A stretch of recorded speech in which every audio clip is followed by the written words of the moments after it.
Ducks. On my They way to heard you. go fight. Hello and welcome. Welcome to Ereckdoon Rising. I did not get the title wrong this time. We are actually on episode 40, not 39 like last time, which I mistakenly did. Uh, so yeah, welcome to episode 40 of Ereckdoon Rising. Uh, uh, I'll be Am I your throwing you DM. off? I'm sorry. No, it's I was reading chat. Um, Oh, I'll be your DM, Nick, or Sword X Pen, or Spicy Nug. Uh, yeah, that's so right. yeah, let's jump right into it. I'm gonna kick it off to my players to go and do their introductions. So we'll start with Tim or Jason Momoa. Oh, false. Hello, I'm the Grey Jedi. I play Athos or Zontin, depending on the night. I am also the DM of Planetscape Edge of the Void. Come check us out. Episode 15 will be dropping this Tuesday, so come check that out. We'll be doing a recording that night as well. Remember, episode 20 going live for the first time, so come check us out. This channel, we're going to do it. It's 1 month away. One Nice, month. Kicking it off to Parker. good job. You got the fingers right. Yes. Hello, I am Parker, and that's all I play on this channel. So, yep, that's about it. And I'm gonna go up. That was the easiest transition. I'm going up. I'm glad I made that one easier on that one. Hey, hi, I'm Cregan. I play Deadeye, our Warforged gunslinging fighter, and sometimes my OG Ertl, the um Tortle monk. Complications with the time stream went and changed his classes from being multi to singular again. But anyway, you'll find me playing here on the Ereckdoon Rising campaign or on the Discords with everybody else doing the play-by-post or just usual meme shenanigans. Aside from that, I don't have much else, so off to Yori. Fuck, I did it wrong. Hello, It's okay. I'm It happens. Yori. My beak is giving me difficulties today, but that's okay. This is the first time I've been back in probably over a month, and it's good to be back. So, without further ado, passing it along to the new guy. Hi, I'm the new guy. My name is Magic, and I'm guest starring here as Oberyn Ivras. And I'm going to let the secrets kind of come out as I've done a very custom class. So it's very exciting. Thank you guys so much for having me, and I'm excited to see what we get into. I'm not gonna lie, Magic. It's been well known that I can never get characters' names correctly, except for like very simple ones. So if I come up with a nickname for your character, yeah, or I'm just gonna Fair. ask repeatedly and then pronounce it wrong. I have plenty of nicknames. All right. Without further ado, let's jump right into it. Last week, the group was sent to the God's cavernous opening, Mm-hmm. uh, to where they were then treated with meeting Killmore, the bugbear, who kind of talks like this, um, who sold some goods to our adventurers. Do you Uh, want to explain what those goods were? uh, Not to gloss that over a little bit. Hearts mainly. Sold Jerky, hearts. jerky hearts, Yep. Well, some of them are jerkied.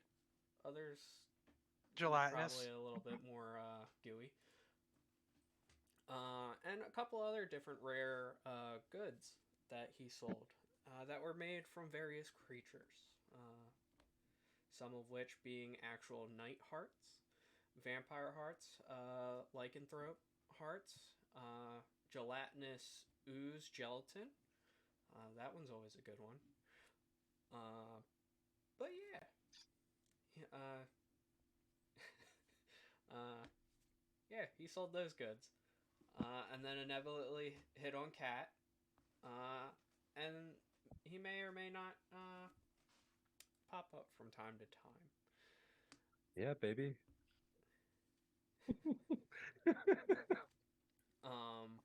Cat call me I out can in be chat. whatever you want me to be, baby. I'll be I wherever lost you it. want. It can be whatever you want, baby. The only reason why you guys were called in there was because of a disturbance happening down below, to where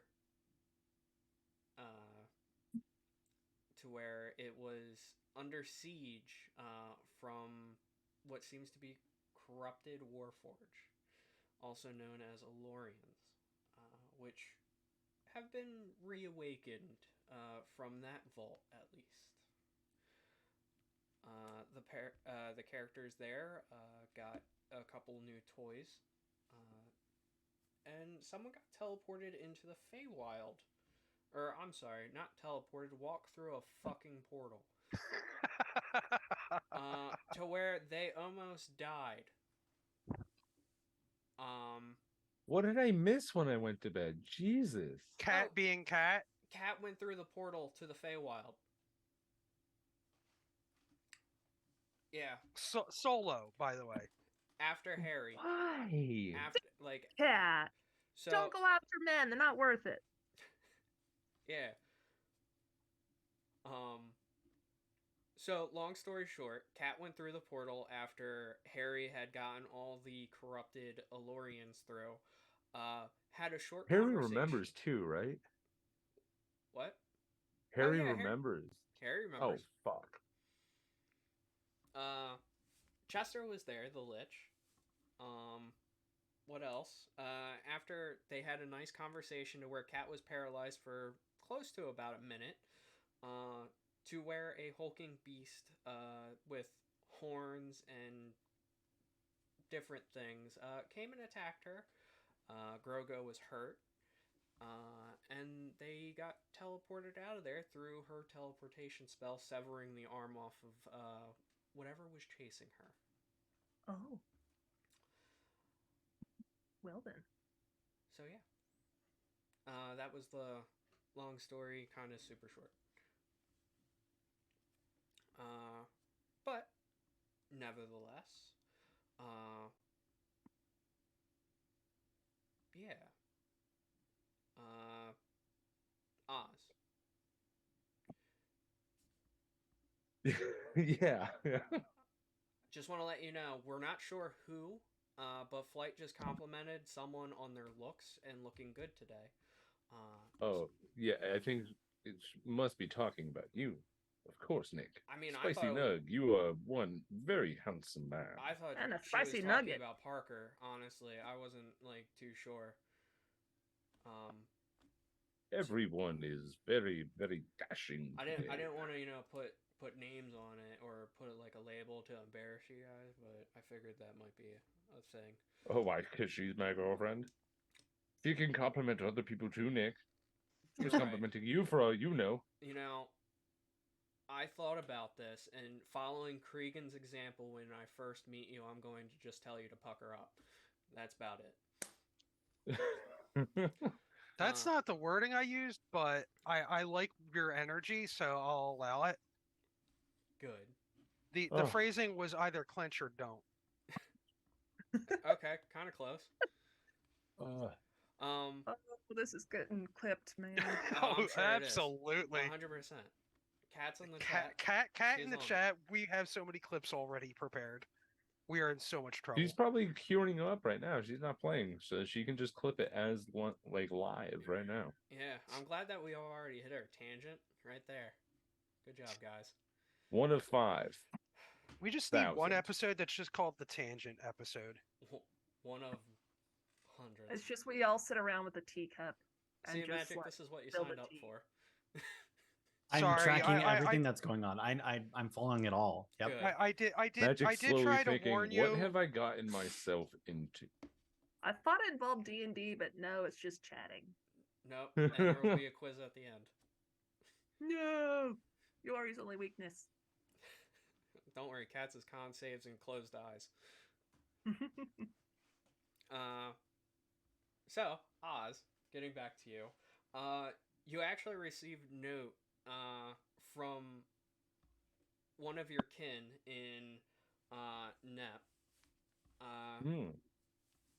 reaching out to you because it seems like their family has talked to them about gathering up as like a family reunion.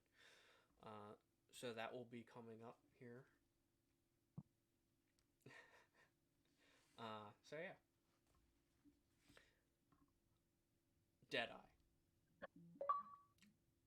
I know you have probably been going back and forth between the God's Cavernous opening and Clem.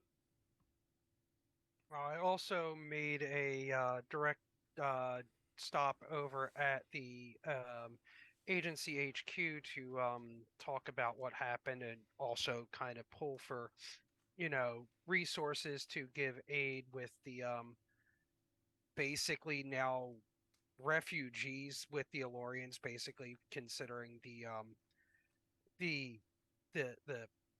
fleshies, the humanoids, the more organic based life forms don't seem to trust them very much. So I'm trying to sort of have an olive branch sort of situation so that they're not out and out ostracized there, Gaia. which is also where I had the little like peekaboo match with Yuri as she was reading a book. Yeah. Yep.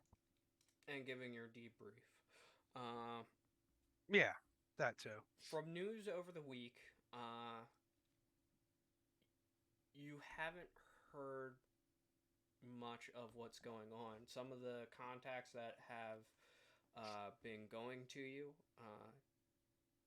doesn't seem like the Alorians have been reaching out. Mm. They haven't. I mean, other than standard communication with the agency now being a presence of like a mediator. Mm-hmm. Uh, they haven't done anything. So, yeah.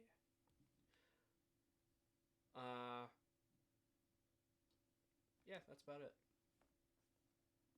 Cass is still working on your bullets. Yeah, that's gonna take a hot minute.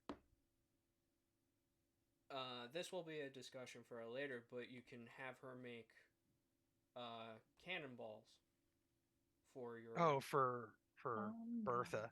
mm-hmm, for enchanted ones. So we'll work on that after probably to go Okay. work out how much are going to be made in that short period of time. Parker, for the week that you have been watching over your family. Man, my phone is blowing up. You've been keeping a watchful eye on your family. Nothing seems to be out of the ordinary. They are still giving you desk work. They have not put you in like active duty. Uh, so, but nothing seems to be going on at the safe house. You feel pretty comfortable. Your family is getting more adjusted to it. Good, good. Yori.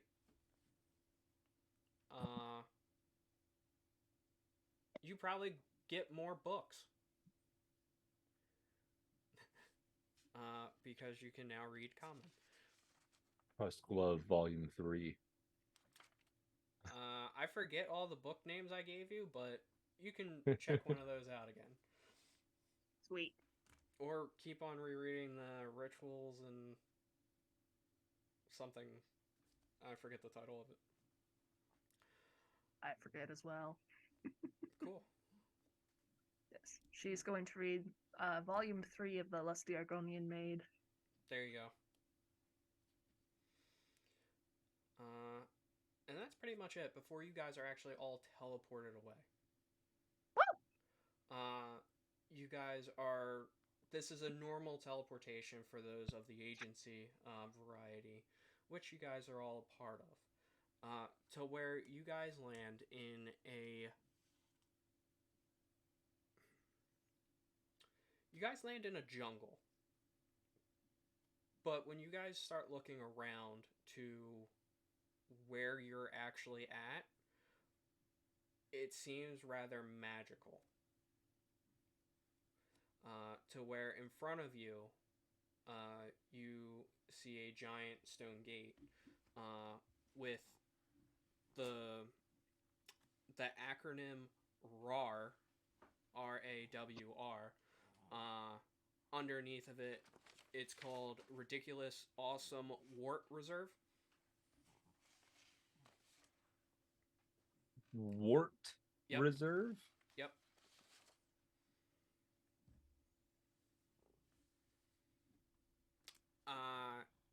And as you guys are standing there, are you guys going to do anything? Oh, Take a head Hello. count of who's all here. Now, is it just the four of us, or is it our It's everyone. Okay. So I kind of like look around, recognizing everybody but our new companion. And who do we see? You'll look over and you'll see a very tall, about 6'2", high elf, wearing all red clothing that kind of has a little bit of a flow to it and a large cloak. There's these bits of red and kind of like gray that kind of entwine, and they're wearing tall leather boots. You also notice that they have kind of like a red hat that kind of comes around, parted down the middle, with a crest on top here and a white feather. They are holding on to a rapier, and at the hilt of the rapier is a large red crystal that kind of juts out of the hilt, and is kind of encased in a swirling copper. Yeah. Oh no, he's hot. I was just gonna say. So we basically got Hot Red Wizard from Final Fantasy here. That sounds dope. I am a red mage. That's dope. I clocked it with like the red hat. I was just like, I played Final Fantasy enough times. I know this. This is awesome. I like it. I'm down with this. I'm here for it. Thank The you for the hot red reference. wizard got a chaos die. So that is a D6 that you get to add to any roll. Or you can also give it to somebody else if they're in a dire moment where they need it. Yeah. Okay. That is also valid. Yeah, Yeah, the only dice you can't give away are the normie dice. and the omen die. Oh yeah, the omen die. I forgot. We haven't used that in a while. I think chaos die should be the only one, but there's one more. We have a There's- D. We have a mayhem die, Yeah, Yeah. which is a D8. but I don't know if that could be handed over. Probably. I would say Um, DM's discretion. Yeah. There you go. All right, so clocking our red clad. You said full elf or half elf? High elf. High elf. Okay, clocking our red clad high elf. Deadeye kind of just turns and goes, "Oh, don't reckon I've seen you around the agency, but if you got pulled here too, you must be one of them." Yes, apologies. I just got out of training myself. Oberyn Ivros. You can just call me Oberyn. Obi for short. All right, Obi. I'm Deadeye. And then Deadeye motions to the others and goes, "I'll allow the others to introduce themselves because I'm not going to speak on the others' behalves." This last time I did that for somebody here, he got a little huffy and looks at Oz. Hello, my name is Athos. It's very good to meet you. I love the outfit. Where are we? I'm confused as I'm packing away my my little tankard and still eating my sweet meat here. Just oh, by the way, Magic, I am a 7 foot tall Leonin monk. And what was your name? Athos, or you can call me Oz. Okay. Look, yes. Where are we? I'm a bit confused. Yeah, I don't reckon I recognize this place. But A couple of you, let's say 3 of you guys. You guys can give me nature or arcana checks. I'll leave that to others because both of those are shit for me. I will do it even with a -1. Oh God. I have proficiency in 0. both. No. 14 nature daring check roll. for Yori. Okay. Anyone else? It's gonna be a math is hard 25 Arcana. Perfect. Heck yeah. The 14, 14 is good enough to where, you know that you've been teleported between realms to where you are now in the Fey realm. Oh. Most likely somewhere in the Summer Court.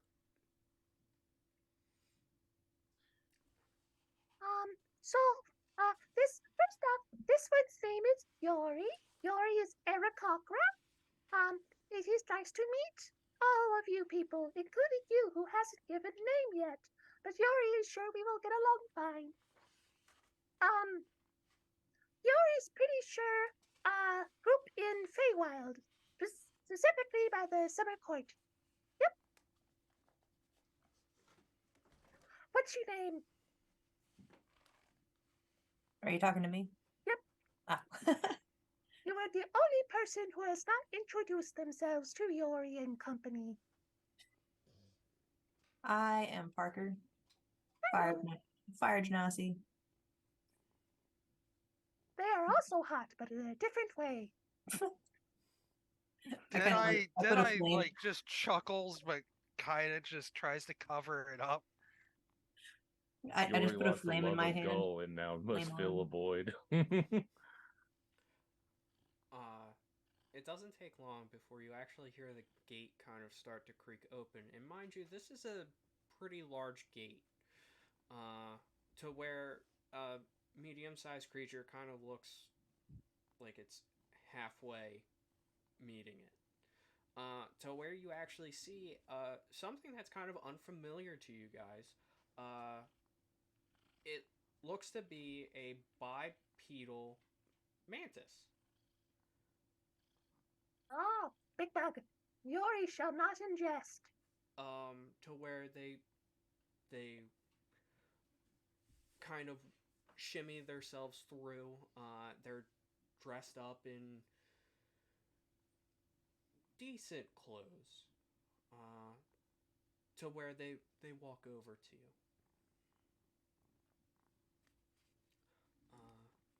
Hello? Are you guys from the agency? Yes. Ah, perfect. I had petitioned for a review to go and be brought into the material plane with our reserve. We hold different types of creatures from different types of realms here, and we would like to at least bring either a portion or all of it to the material realm for others to enjoy. Did Yori understand that this is a magical phase zoo that bringing to material plane? Precisely. That is amazing. But I'm sorry, I lost myself. My name is Hamaretta Jometh. Hammer. Nice to meet Hammer. Hammer is a good name. But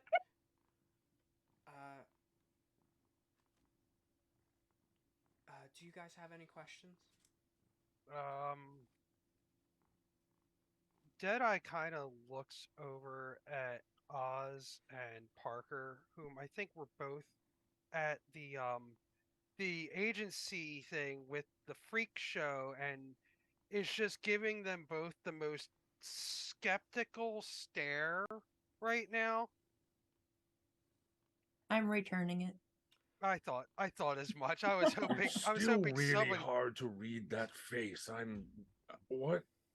Yeah, the facial inflections of an Elorian slash Warforged are really hard because there's no real great Are deal of you movement. winking, squinting? I can't. It's real hard there, bud. We'll work on it. We'll work on it. Deadeye sighs So heavily. so far, uh, correlation and connections with the freak show and this is giving off slightly different vibes to where it's not the same aesthetic that they were trying to present during the freak show because it was mainly there to freak you guys out. Hmm. It still could be a incursion force in disguise, which is Deadeye's biggest concern. Um, Um, but as I was saying, uh, I was petitioning the agency because I would like their approval before moving forward with going to the material realm. Uh, and with their stamp of approval, they're kind of finding a spot for us there. Uh, so what will be going on today is you'll be taking a tour of the park and making sure like all of our security systems are up in place and everything's good to go. Is this the first of its kind? Yes, actually. Oh, Has any other things from the Feywild ever been brought to the material plane? I would certainly think so. I mean, there are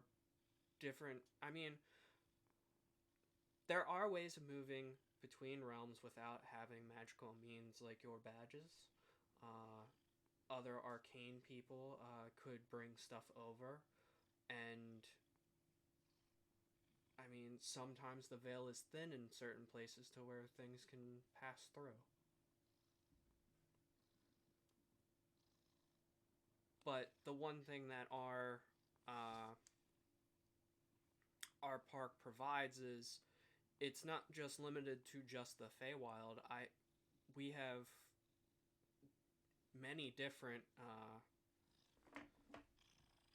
I don't want to say attractions, but we have different things that will from different places. And are any of them dangerous? Some, I won't lie to you. There are some that are dangerous, but we have measures to make sure that they are kept in place. We have a very nice arcane wizard, uh, along with a couple of different staff members that are maintaining the barriers between the public and these creatures. Well, I'm glad that you are not lying. Lying will not get you very far with me. And Obi will kind of turn around and kind of brush himself off and kind of lean up against a tree, waiting for the next move.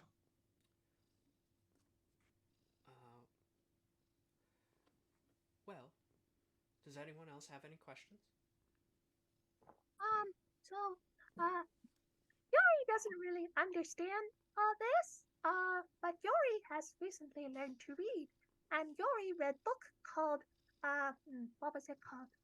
Crustaceous Park, and these big old animals, they got out. They ate all the people in the street. Scary. And then I dropped the microphone, and that was not great. But Perhaps we make sure that Fey Zoo not become like Cretaceous Park. You get a mayhem die. Because Yay! I was wondering how far do I have to go before someone makes that connection. All I can literally see is like giant-sized hermit crabs walking around like fucking triceratops and shit. Oh, come on! And I I'm make just, it a I'm, lot worse than that. well, no, that's like the docile creatures. Oh, I have 4 chaos die and 1 normie die. Huh. Well, you got 1 mayhem die now. Oh, mayhem die. That's right. Yeah. I forgot that's a thing. Well, hopefully that will not happen.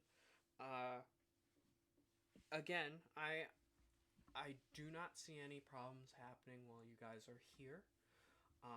But to be completely honest with you and to make sure that this review goes on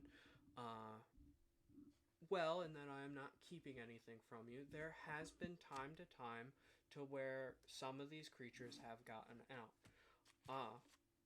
Now you might be questioning yourself, what has happened and why are you still operating? One, we do have different things in place to limit the damage that is generally done to our guests and to the realm that we are currently staying in.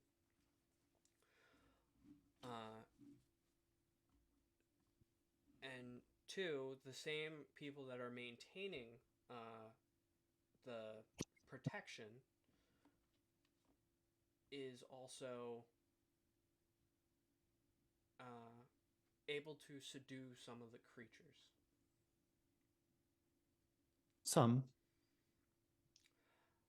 Yes, some. Not all creatures are.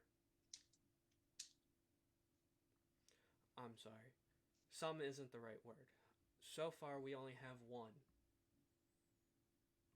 But it's more of a new addition to our park. It was wounded.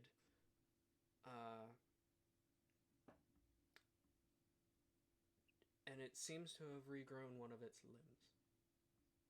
We haven't had a chance to do any tests on it, but it seems promising.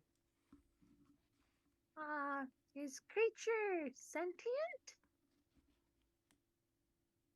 No. Is creature very big? Yes. What is creature? We're not entirely sure yet. I don't think that it's native to the Feywilds where we found it, which is kind of odd. Most of the things in the Feywild would want to leave, but not this creature. So, as far as some of the tests that we've done on it, it hasn't responded in any way of giving sentience. As for all of the creatures here, they are not sentient at all. But we do provide and care for them with the utmost quality. We spare no expense. Can I see if he's telling the truth? Yeah.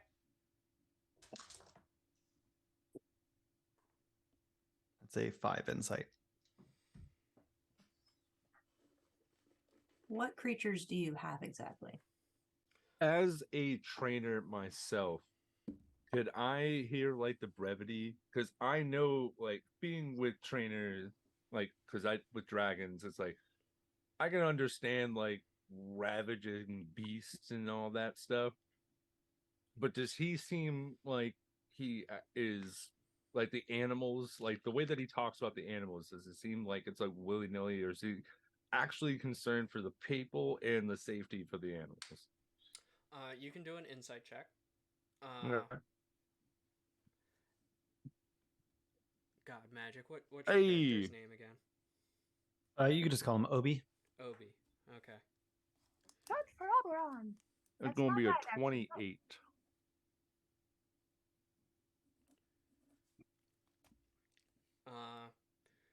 Obi, you feel like he is telling the truth. Aj, you feel like he is also telling the truth. Uh, yeah. Okay. Parker, you had a question, I think. Yeah, what creatures specifically do you have? We have a wide variety of different things. We have things from the fire realm, the water, some air. We have some from the Shadowfell. Of course, some from the Feywild. Uh, None really from the material plane, because one we haven't visited yet. And a few marvelous creatures from some a celestial realm. Oh,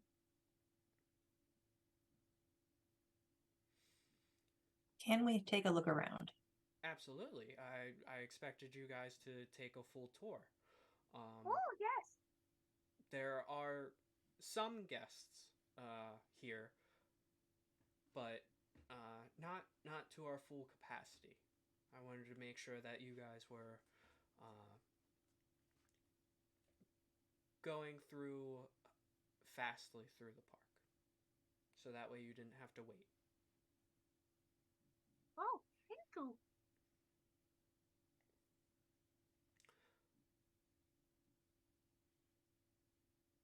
Uh, does anyone else have any questions? Did the agency give you a designated location that they were considering for where you would be setting up your zoo to put on display, or did they not determine that yet? Um, they have from what I've been told, there were a couple of different sites that they were looking into. Um, One, we would like to be at least somewhat close to a one of the major cities, uh, but as a place to be determined for the well-being of our creatures, uh, that What, hasn't been determined yet. what about like a big destination island or something like that? Probably somewhere off of the tropics. Probably would be best. Oh, lovely. Uh, I think there was a Isla Nabar was talked about, but I'm not entirely sure. Niblar? Yes. Did you say? Jesus. But yes, uh, it hasn't been determined. I think we're still waiting for approval from your guys' team before we make anything concrete. I don't want to get some of the staff's hopes up that we will be leaving the Feywild. Um, Need way for a tour then. oh yes, right this way. And she goes and opens up the gate a little bit more to where, as you guys are taking this all in, um, they have magical carts to wheel people around. There is a main road that has different stores and shops, stalls on different sides, some food places, a giant hall like area with what looks to be more fancier carts parked in front of it. What would you guys like to do?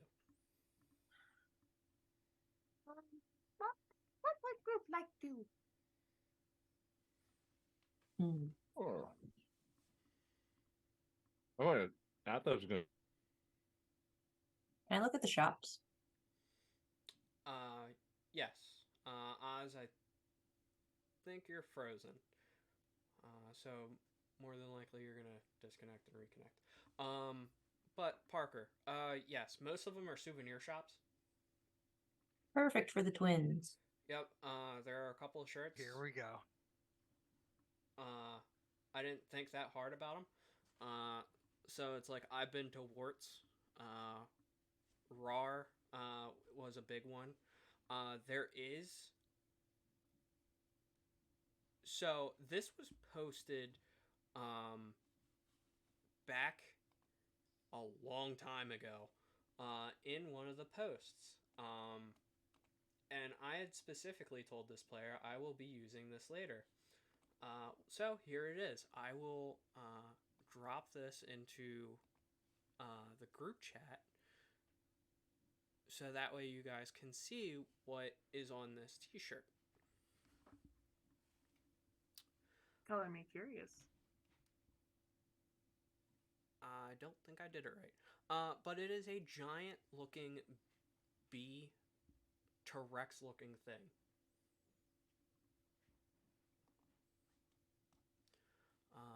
Have to find it. It's in pictures.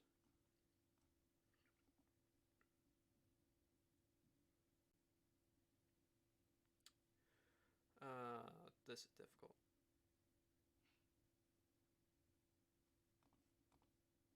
I don't know why I decided to do this. There it is.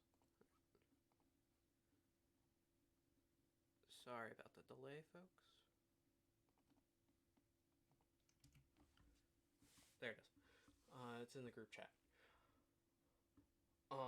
But yeah, Oh, yeah. it's a giant fucking bee T-Rex. Oh my god. It's beautiful, isn't it? That's Please tell me they have like a plush version of that. Yeah, are there any like figurines or like like There are actually a couple of different figurines. Some with sorry.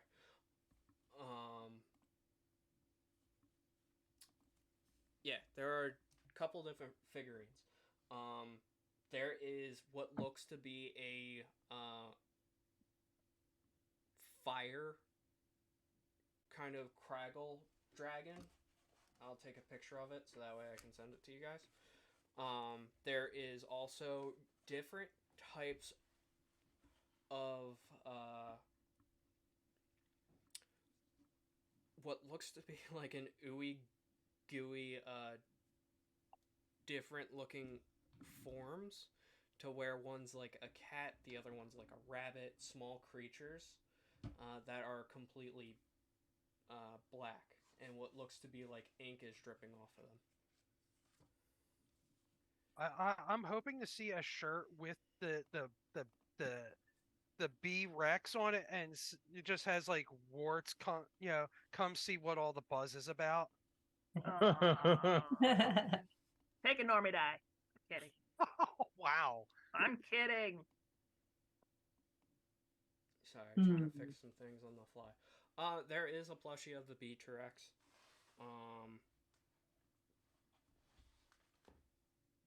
how much are all of these things? All of these things? They wish to purchase the entire shop. Just one of everything. Just put D&D, it on where my tab. We don't fight dragons or go in dungeons. We buy bee plushies. Hell We yeah. buy the equivalent Feywild Jurassic Park's gift shop clean out. Yeah. The whole entire shop will say 1,000 gold. Easy money for us. So That's half of our monthly wage. That's a Friday. That's half of our monthly wage. I mean, that's just one stall. What's That's in a the good other point. stalls? There are different types of food, souvenir cups, souvenir food baskets.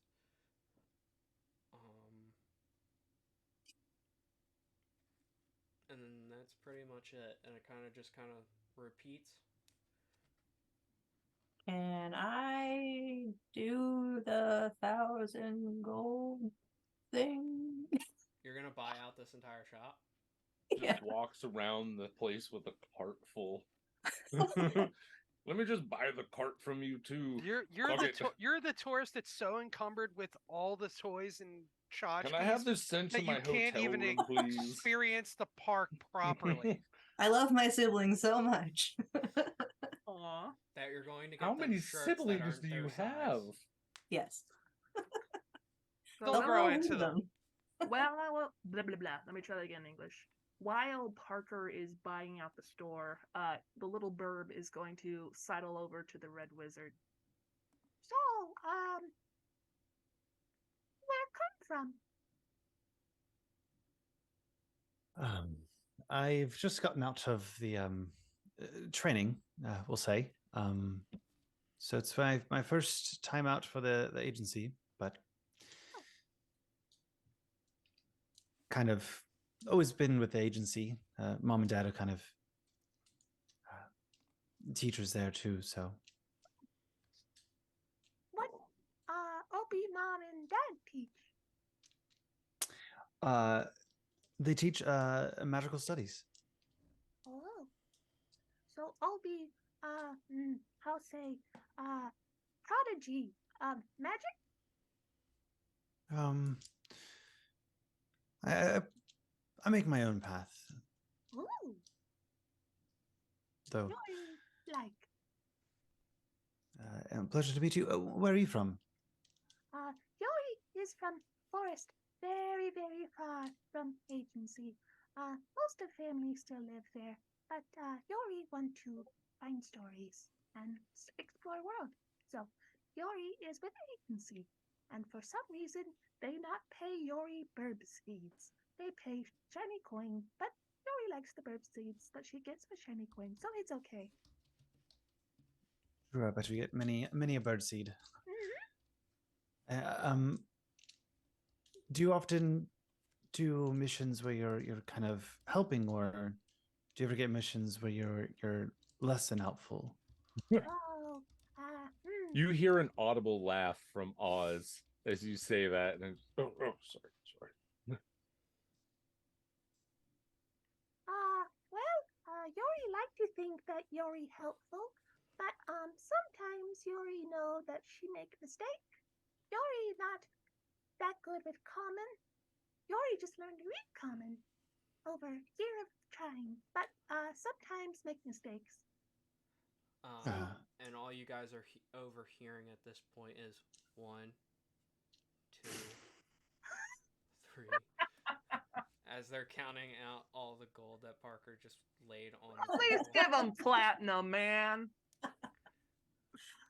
1, 2. We don't have time to do the conversions on that. We have other stuff to do. You guys often buy out the places you go to. Yori does not. I mean, usually the food and beverages, but I've never bought the novelties. Deadeye kind of looks over at Obi and just goes like this and is like, I don't have much insight on the inner workings of our Genasi friend over there and what they are thinking, but we've never, I don't think, in any of the missions I've ever been on, been to an actual proper gift shop. I mean, last time we were at that weird jerky stand or whatever that place was, that was an eye opener as that was. But There was that magical shop that was in Clem too. Hmm? The magic place in Clem. I turn around and I say, sometimes I burn shops down. So What the fuck? Oh, I'm sorry. You want to say that again? Casually, just say you. I mean, Parker, you're a wild one. I I'm get coming that to realize that. you're just like leaning into the stereotype. they have But a fiery God personality. damn, Parker, you Was it? really I mean, leaning was in. it like one of those things where your hair, but what it just kind of flickered off and it just? Or was it an accident, or were you sitting there Well, I was trying to burn down the shop because they were selling like evil. Okay, animals. plausible deniability. I'm going to go check on Not my fault. the that- animals. Looks at Oz I didn't mean as to they kill the as guy. he says that. Goes, Oh my goodness. I'd never thought I'd hear you say something as big as plausible deniability, and I'm impressed and also a bit I've been reading the surprised. agency handbook. Good on you. That's real smart now that you've been in the agency as long as you have now. It hasn't really been that long. I'm just almost as new as him. You guys all like the agency, right? It's it's complicated for me. This job. We love the agency. I say into my badge. There's some complications in my relation with the agency that have nothing to do with the agency as they are now. What in tarnation does that mean? Time's complicated. You Quite see, literally. you see Obi just kind of pull open a notepad and just start making some notes. I look at Parker and Oz, and I'm just like, there's like that weird, like the eye lenses kind of do like this little like iris thing that's like an equivalent of a wink to each of them one at a time as he made the reference of time. All I can think about is Deadeye and Athos standing back to back, looking at each other like this, in just in a still moment, like, "Oh, we know." I'm not gonna lie. As like a spin-off series of Time Cops, this would be pretty Oh funny. God, yes. Athos and Deadeye just going through being one of the only two people that really in the group that survived the memory loss. And Deadeye is the straight-laced, and Oz is just the easygoing, just I'm really laid back. There's not Yeah. much to me. If you give me some sweet meats and apple cider, I will do it. Most anything you say, probably. Obi, what right book? Just some casual notes to remember. Oh, okay. Here's an academy. Ah, I forgot the A.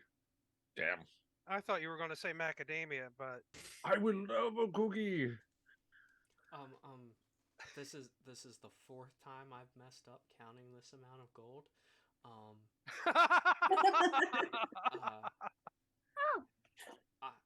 I'm sorry.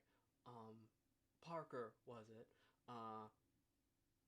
We'll gather all of this stuff, and put it in the cart, and when it is ready, it will come and find you. Perfect. Okay. I'll be here still counting. Take your time. 1, 2, Uh, 3. try separating them into portions.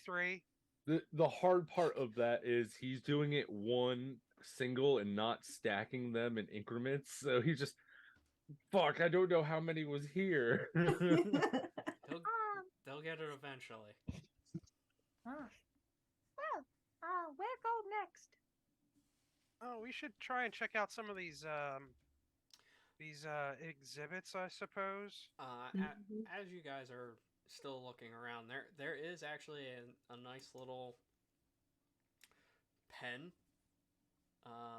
filled with like tiny animals. Tiny Petting animals. zoo. It would be a petting zoo. Oh my A goodness. petting zoo. Deadeye immediately looks for any warning signs about the petting zoo. Yeah, you just walk Do we in know- and it's a Kraken petting zoo. Giant tentacles just come up and Baby whip you in. Kraken. Yeah. Do we know what these animals are? It's the Will Smith thing in the car in Men in Black. Oh God.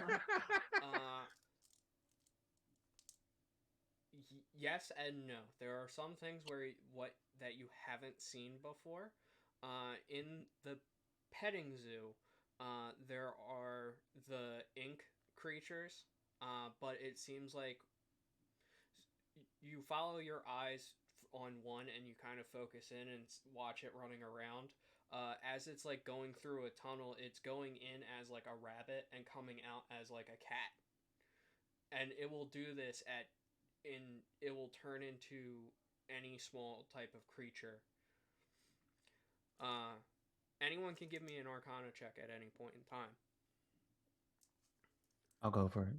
I mean, for the laughs of rolling at a +1, I got a nat 1. Aren't those terrifyingly cute? 16. 17. I mean, I actually rolled decently for somebody with a +1, but still didn't beat any of that. I got a 6 -1 for 5. Okay. So anyone above a 15, you guys see runes that are carved into the actual fence work for calm emotions. Oh, oh, that's Hmm. very intriguing. Or some for like docileness too. Is fuck names Hemaretta still with us? Yeah. Are we free agents? She's following along. But she's like more of like a background figure. She's not trying to lead you in any type of way as of yet. Let me just... Can I ask if there's a bathroom? Yori is sus of this. Hamaretta looks at you and yeah, it's you keep on going into the main hall, and there are a couple of restrooms. Okay. I go. Okay. Yori's going to point out the. I don't like that smile you're giving off. Oh, You're gonna dear. steal one of these fucking animals. It's already been posted in the chat. Yeah. Yori is going to. Oh my goodness, you're right. Yori is going to point out the calm emotion emblems and runes for the group. You think work just on animals, or people go in animals too? Do you want to hop in? Find out? Yori very happily hop in. So as you enter, one, there is a gate, but you hop over the fence to where you don't feel an immediate effect of calm emotions on you.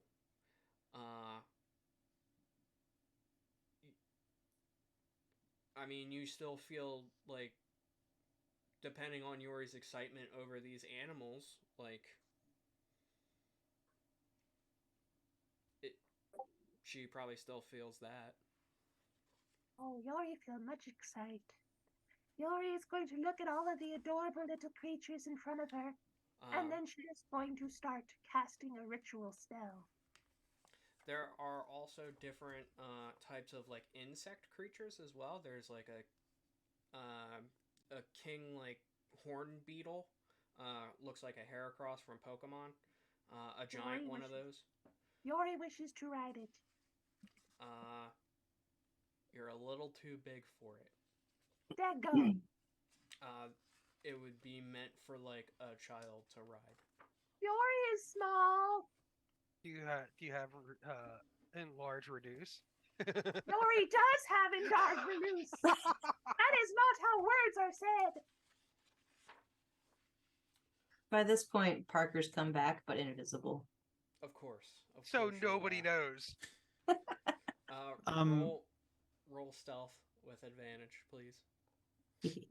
I would like to grab onto my rapier that is hilted and go next to the fence and make a swift kind of turn of my hips, and make it as if I accidentally scratched one of the runes with my sword. Okay. Oh, we just have an agent of chaos on our hands here.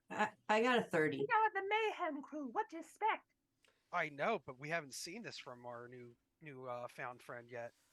I'm liking that. Mm-hmm. Hold on. Parker, what'd you get? I got a 30. Okay. Fucking That's great. ghost. What do you expect from high level players? I don't expect anything different. Fucking passive perception doesn't even clock like the wind that carried Parker in. Scratching one of the runes doesn't deactivate the whole entire net. You have weakened it, but not to enough to where it's going to generally affect everything. Okay. I'll come and look over to fucking names. Hemaretta, and go. So you've done your due diligence here. One rune isn't enough to make this go down. No. Yes, we've experienced a couple of different things with the pens, or at least these pens, to where accidents do happen. Children, people who wish to do these animals harm or to give us a bad reputation.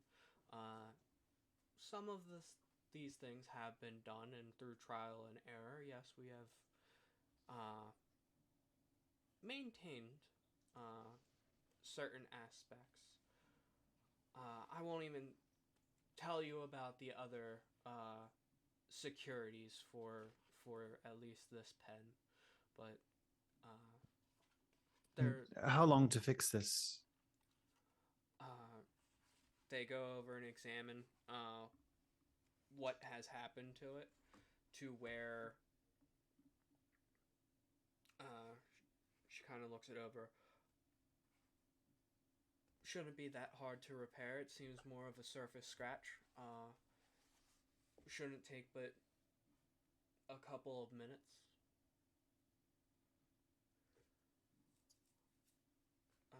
It does seem like something that we have seen before, for sure. I don't want to give out specifics with how many runes would need to be taken out. But Oh, absolutely. Makes sense. Just nearly, if you do want to go to the material plane, I want to make sure your defenses are quite up to par. oh, absolutely. Give me 1 second. I'm going to notify one of our mages to come and fix the rune. And she kind of walks off over to across the street, putting her hand up to her ear, and seems to be talking. Yori, are you casting large or reduce? No, she is ritual casting speak with animals. Okay. What is everyone else doing? So you just hear, ooga chaka, ooga, ooga, ooga. I can't. Can I make a perception check to see like what the bigger cages are and like what seems possibly dangerous more? I think that would be more of a nature check. For seeing the bigger cages, if you're so I would like to say that these range from medium to tiny creatures. From the small little inklings. There are small those flame dragons that or the rock magma dragon things that I sent in the group chat. They are in there. Those are tiny, while I want to say like the smaller creatures would be like the Hercules beetle, a couple of different riding ones, and then like the medium creatures, it seems to be like it's not a basilisk. It is like a medium-sized lizard-looking thing. Okay.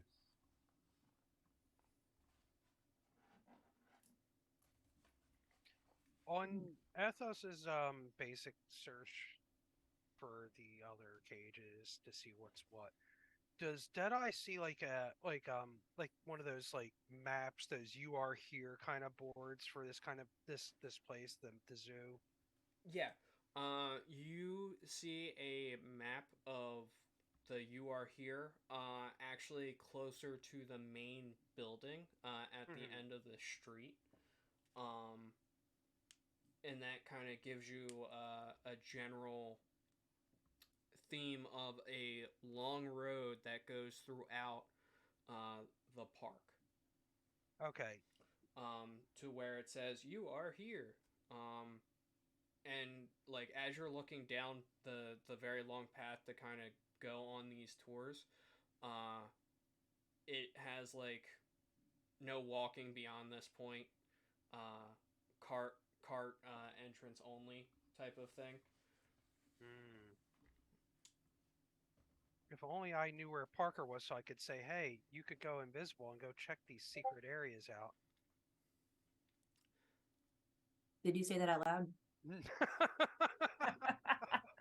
No. Deadeye's just kind of like standing at at the map, kind of like looking at everything and like taking note of them, pointing like subtly pointing at the locations. Like, wonder if they're going to allow us to look at these places, and then keeps looking to see how many different um, animal attractions there are, and if there are any that show like signs of they are a new attraction or something that has yet to be named on the board. Uh, Paddock 13 under construction. Mm, Bad luck. yeah, that that clocks is Deadeye's Deadeye's radar just kind of blips big time. He's just like, okay, back back pathways and paddock 13. So it doesn't show you back pathways like The the the service well roads. the ones that you said were for the carts. Okay, yeah, That's what I mean. yep. The cart paths and for the paddock 13 both clock as major points of interest for Deadeye, and he circles back over to the group. Uh, Parker, Yes. where are you? Yeah. Because with the No fucking one 30, I knows. don't even know. So I was kind of like honing in on a specific animal to nab, and then I saw Deadeye go over to the map, and so I was like, So and so I went, before you hop the fence, you're going to go and talk to Deadeye.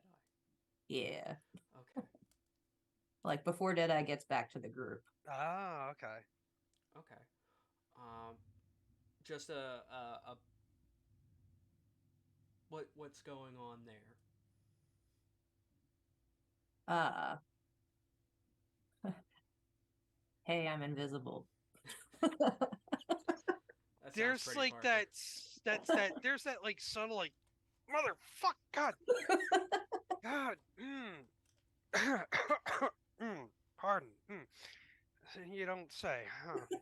Ah, good of you to be so mindful of investigating this place. I hope.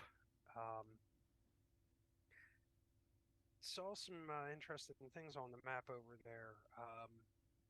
Pathways that are only accessible by the carts, and I'm assuming their new creature, the one that they said regrew its limb, is probably the one in the under construction paddock 13. We might want to investigate that, but with more subtlety than the rest of our crew is capable. Heard. I'm off, and so I start heading towards Under us. those pathways. And Deadeye then continues back to the group. It is at this point in time that you guys see Deadeye. You'll clock them first, but it seems like a mage comes out of, or a scholarly type of person comes out of the main building and kind of walks along and meets you guys at the pen. Uh, Hello. My name is. Hold on, I'm thinking of it. Damina? Yeah, we'll do that one. Uh, I hear that there was a problem with one of my runes.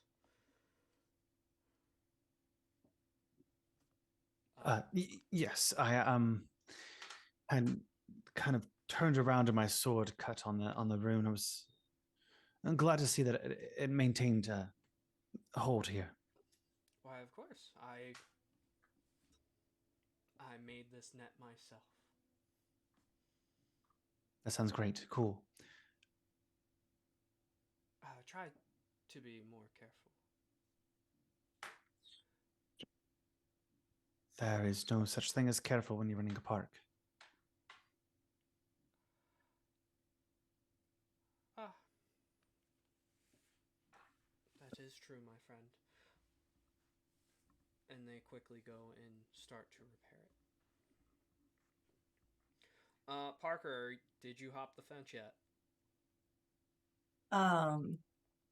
I was going towards the paths. Okay, for the park. Okay. You make it through the restricted area to go and travel throughout the park, uh, by yourself, on the road. Super. How long are you going to travel for? Well, how far is it? I mean it. I want to say the first stop is probably like 20 minutes by foot. Even if I'm running? 10. Okay, I'll go to the first stop Okay. and investigate. All right. Surprisingly enough, like you don't see any bars. You don't see any cages. You don't see any. Uh, as of like you see like a post. Starting at one corner, and then going for probably roughly 3 miles, you'll see another post. And then there's like a sign at the beginning post that says, uh,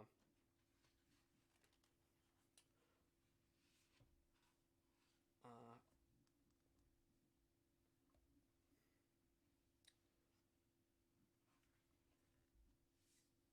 hold on, I'm trying to think of the fucking name. The first stop, the Leeching Willow. In this little paddock, or in the little area, there is a decently sized tree, that is just swaying back and forth. There, there aren't. There's only that one sign, and that's it. There's no display. There's no anything to let people know what this is other than the Leeching Willow.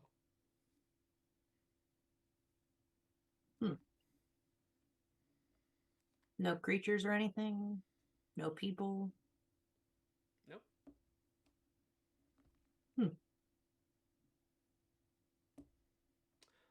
Going back to the main group, what are you guys doing?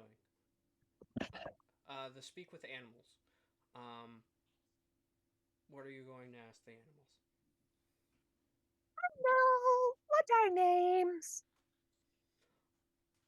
Um, these range from chirps to clicking sounds to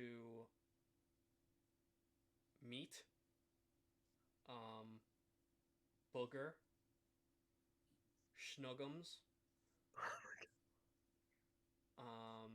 Schnuggums is coming home with Yori. Schnuggums is like the large lizard creature. Which Yori I said will. what she said.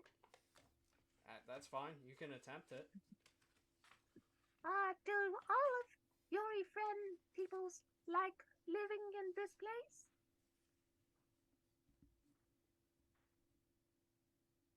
Yeah.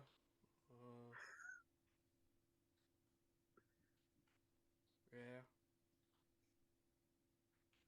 Good. If Yori took to other place that's very similar to this place, would that be okay? Why? Cause new places are fun, and this one see more people, and perhaps have more treats. Don't like people. Oh, I'm that. home. Oh, well, Yori will tell people. Is there anything that Schnookums would like to tell Yori to tell the big people out there? Who? The people that feed you. More. Okay. Is there any, like, super secret stuff that they're doing here that Schnookum knows about? No. Oh, is there any suspicious things that Schnookum thinks is being suspicious?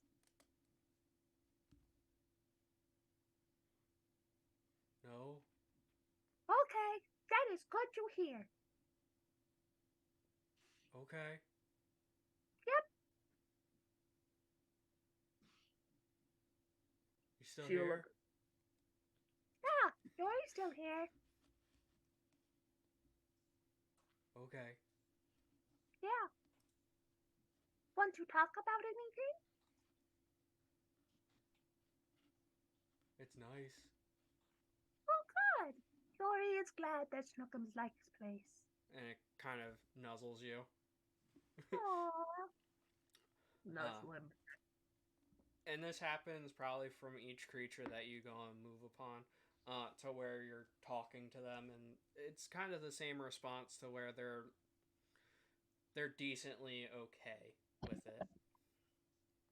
I mean, they're given food, shelter, safety, to where some of them are they don't they're not used to it.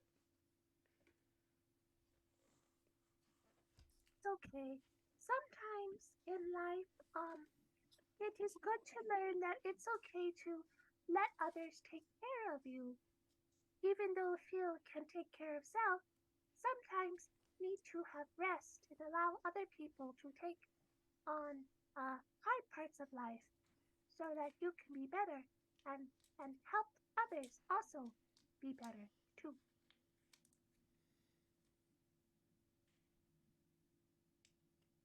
Yeah. Like this guy. And it's at this point Hamaretta kind of coughs. Gesundheit. I'm sorry. I don't mean to rush you. Uh, but we can't spend all day here at the petting zoo and Aw. there are the main building which shows you the process of how we gather these creatures, and then of course the cart tour.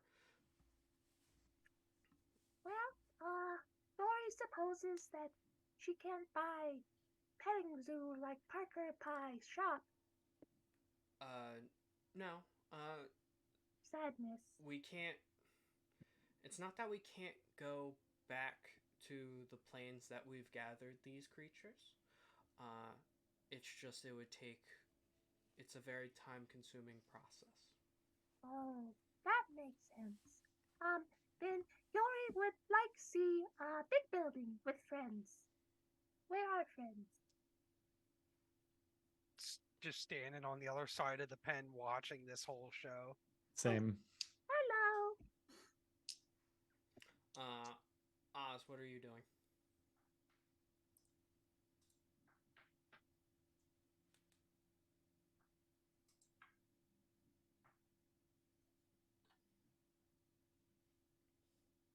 Oz. Holy shit! It all came up. Sorry, I have rubber band connection right now, and it's been stop and go, and all of that just came flooding in at once. Sorry, can you repeat that again one more time? What are you doing? Oh, I was just looking around, basically following everybody else. Athos is just kind of making sure, like, animals are being taken care of. Yep. Uh, so before you guys go into the main building, Parker, what are you doing? I'm looking for any sign of like how they're keeping the animals like safe in here and the people safe when they're in their carts, or like is there anything? Are you staying at that first exhibit, or are you going back and then examining different things? I'm continuing forward Okay. and looking as I go. So it takes another 10 minutes before you get to the next uh, area to where you see what looks to be a floating eye that Oh, has tentacles oh no. swirling around it. Well, not swirling, but elongating and just moving around. At the end of the stalks, though, are what looks to be beaks. Um, and it's called a coral gazer. Interesting. Do I see like it's in like an enclosed space, right? With a pen? Yes. Give me 1 second and I'll give you a description of it. It seems otherworldly. Uh, I'll send you guys a picture of it.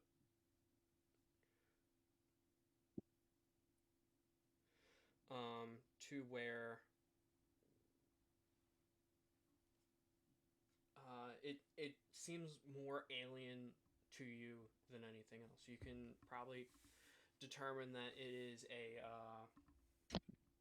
an aberration of some sort, and it seems like the nature around it, from where the one post ends and the other one begins, like it seems like it's cut at that post to where the landscape of it changes. So before it was like a field with a tree in the middle of it, and then this one is like alien terrain, uh, probably more of like a dark cave to go and emulate where it was living at the time. Okay. Um, I will continue on. Okay. We're gonna switch back to the main group. You guys make it back into the main hall, to where at at the hall it's smaller doors, but same size sign that says RAR. Uh, as you guys press on through,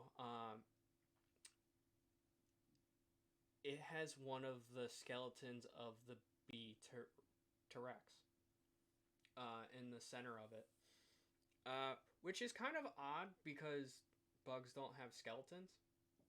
So it's just an outer shell of it. Um, but it's there. Pretty sure it's like a huge creature or a giant.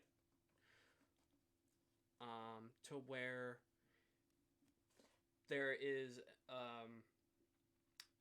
Hamretta is leading you guys through this to where you guys sit down, and then there's like a small little projector that goes on to tell you that the way that these creatures are gathered is while they're staying in a particular plane or realm, some of the wizards go out and actually gather up some of the local fauna. So far, they've been to a couple of different planes to go and build up their collection, um, and it seems like it's kind of numerous, to where I would say like the last stop would probably be the material plane. Wow. So these things from all over. Yeah, that is our process. We go around and not necessarily kidnap, but we take different creatures. Most of them numerous where they are, and were kind of hard to fend for themselves at times. Uh, but yeah, Yori has question. Oh, does Obi have question? Obi can go first. Nope, I was just moving my chair. Oh, okay. These are a little squeaky. Yori's question is, if take animals from different places, even if trying to survive and lots of them, how do zoo know how to properly take care of animals? Do they study animals or just take them? we do study them in their natural environment for the most part. The only exception would be our last obtained creature. It was particularly hurt, and so we brought it in to study it. We've recreated the area where we found it. Uh, so at that point in time, we just have to see what is going to work. Uh, After a certain point, if it doesn't feel correct or right, or if there's something that we are missing, um, we have a reviewing process of trying to then go and return it back to where we found it. What's that thing back where you came from? Also, have Yori, help Yori. What? I've never heard this song. Oh, it's very popular back where Yori come from. Anyway, anyone else have questions?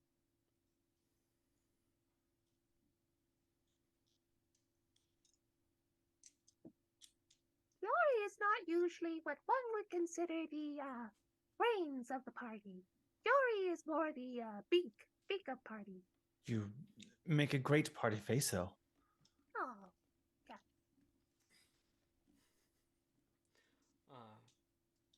Hamaretta kind of chuckles. Uh, well, without further ado, I can load you up on the carts and you can continue to take your tour. The tour is roughly about an hour. Uh, the carts don't stop; they keep on going, and we will try to make the best of it, depending on if the creatures actually, if you can see them. Some of them do like to hide, especially our first attraction. Oh, Yori curious. First one. Yes, there. So far, we have 12 different attractions of different types of creatures that we've found. This one is native to the Feywilds. Um, it is called the Leeching Willow. There is a at certain points as you are passing through the checkpoints or the different areas, uh, it it actually triggers a voiceover of uh, one of our very illustrious guests to go and voice over what is actually in in the area. Ooh, fancy. Uh, it does seem like we are missing one of your compatriots. The one that bought up the whole entire stall at the beginning. Um, I do think I remember seeing them come in here. They did ask for the bathroom. Uh, why don't we give them a few more minutes to go and see if they are, I guess, feeling up to it. Um, and if not, we'll send you guys off. Okay. And she kind of parts ways with you guys, giving you guys a minute alone in this room together. If you guys would like to have a conversation, you guys can. Yeah, It- I immediately like just kind of do like a like circle up motion to all three of you. Oh, what go on? What happened? Um, so everybody here quite well aware of the whole big scare at the agency celebration a couple weeks back, right? The whole Uh, the attack, the leader being uh what?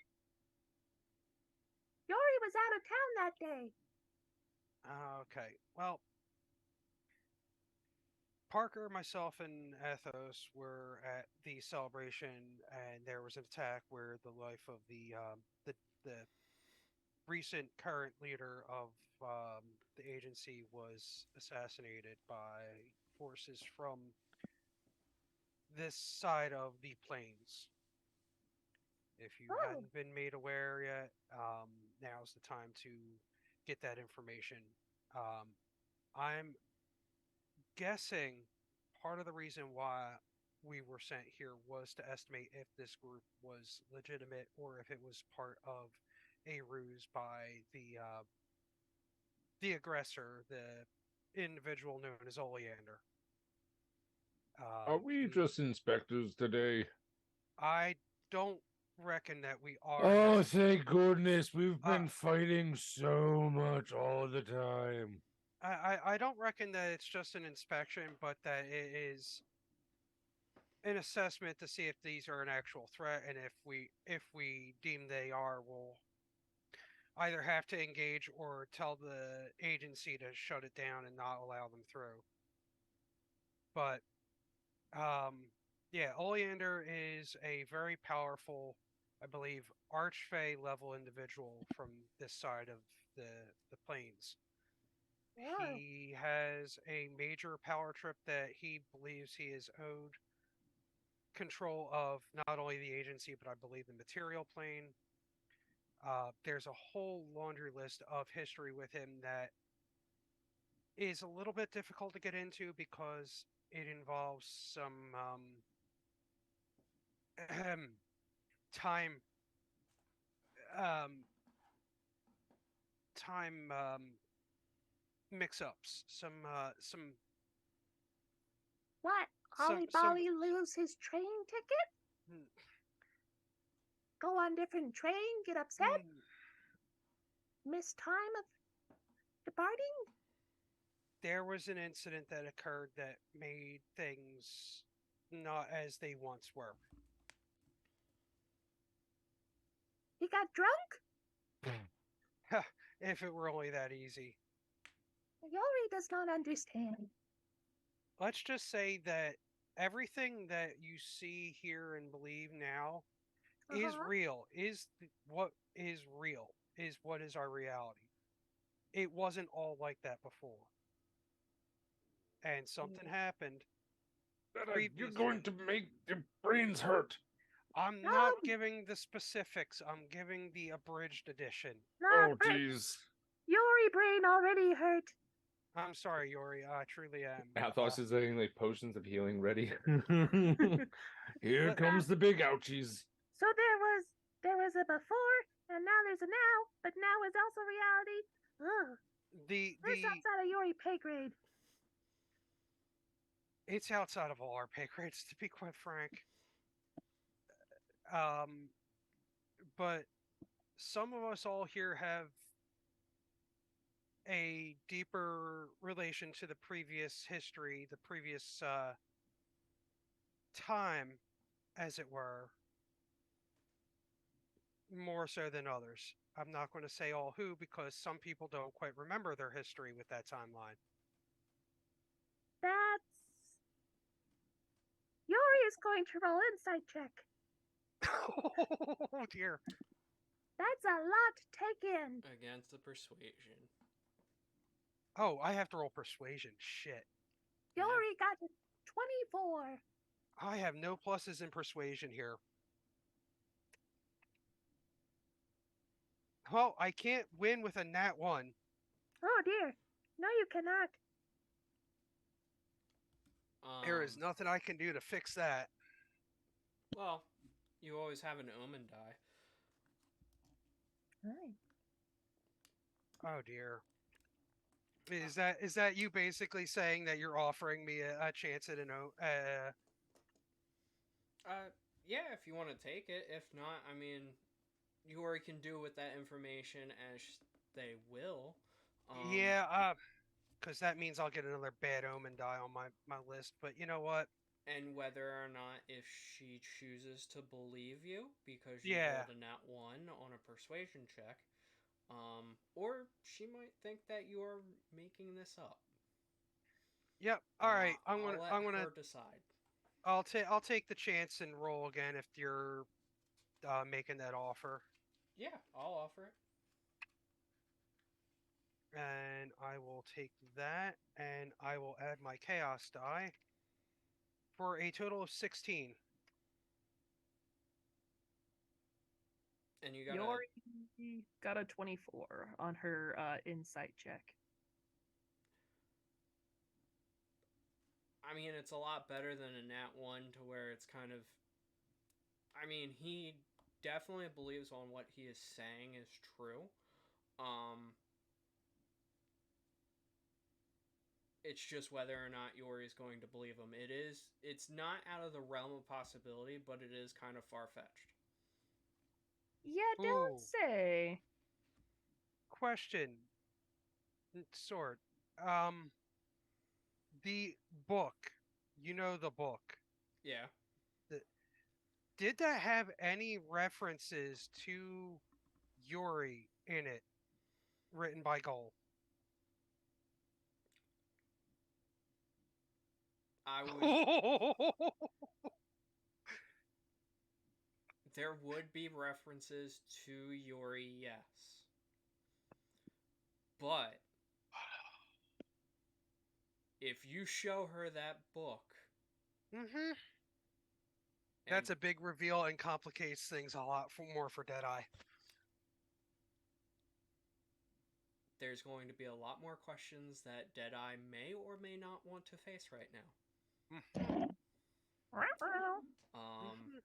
Well, let's see how Yuri responds before Deadeye starts making brash decisions. He is going to squint at you for a very long few moments.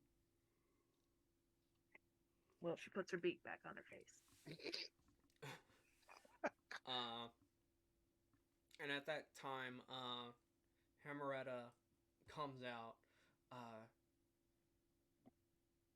I don't seem to find your friend anywhere. Maybe they got teleported back to the agency. I'm not entirely sure.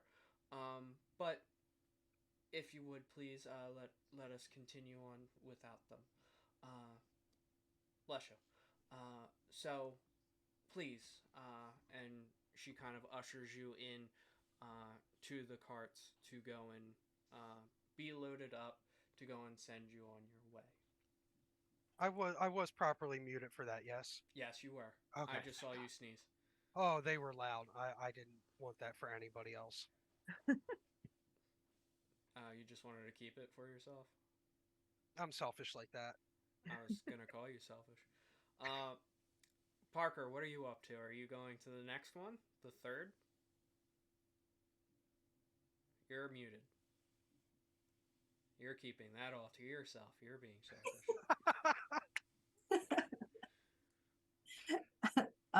I am checking to see if there are any like restricted areas that look like people shouldn't be going.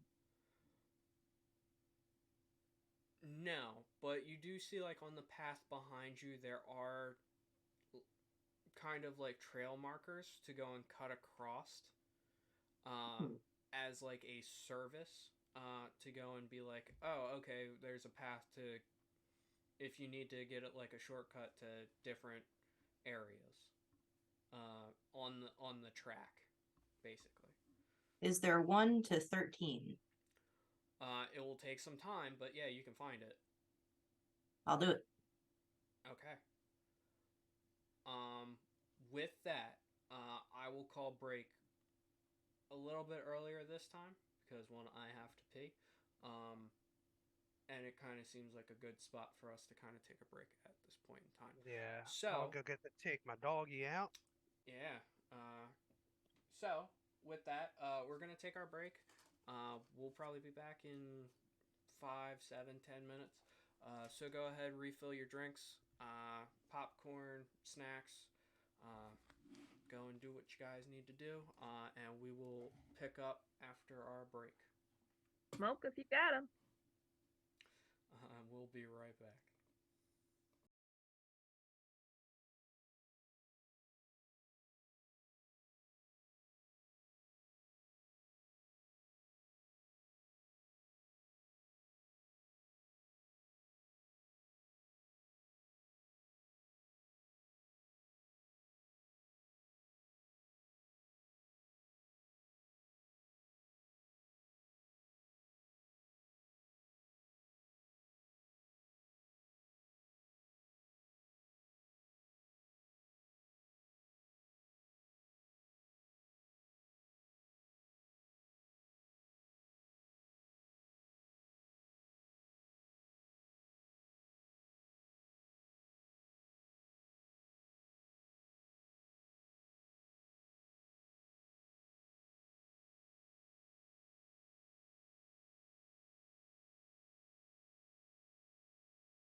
Hello and welcome back.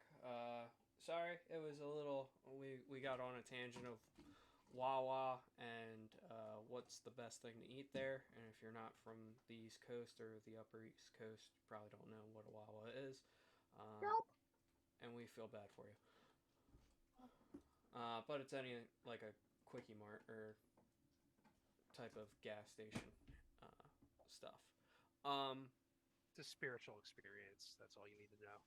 And then dungeon daddies and whatnot, or just daddies in general. But Yori has daddy issues. don't we all? Where we left off the group is that Parker was making their way to Area 13, to where the rest of the group was being loaded up onto carriages and being ushered into the first area with the Leeching Willow. We're going to start with the main group, and then we'll go over to Parker and see if they make it to Area 13. If they make it? Yeah, or they get lost. Oh, okay. Or die horribly. Don't worry about it. Yeah, we're not at that point. Stop trying to They'll jump be ahead. fine. It is kind of like a choose your own adventure, so my thing is like not there. So as you guys are approaching the first area of the Leeching Willow, as I turn to that page, an announcing voice comes over and starts talking in a deeper voice than what I am doing, and I went way too far.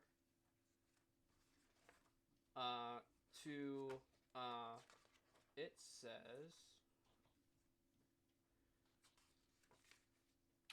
as I am flipping through more pages. Here it is. You are now entering the area of the Leeching Willow. This seemingly normal tree, disturbed only by the ringing of bells, and at that point of time, you hear the chiming of bells at different parts, and where you guys see this giant willow tree, you see it actually de-root itself up out of the ground and kind of shake to where purple like pollen shoots out and blankets the whole area of its pen before it starts to the pollen starts to settle. Please take note of the purple mist coming off of it. These are called leeching spores that attach to different creatures that breathe it in, who then suffer from memory loss. The longer you stay in it, the more it affects you. Those who try to sleep within the area of effect do not sleep peacefully. Please use caution when traveling through certain parts of the Feywild. Yori thinks that applies to all the Feywild. And you guys keep on going to the second padlock, which is the Coral Gazer, which was the one Real that Parker. quick, Yes. not to interrupt you. Are we in the cart just the four of us, or did what's her name accompanying us? Just the four of you. Okay. As we're going, I tap the agency badge and I go, Parker, we're on one of the carts now. We're headed to paddock 2. Just to give you a heads up. Just tap your badge to let me know if you're okay. I don't want you blowing your cover.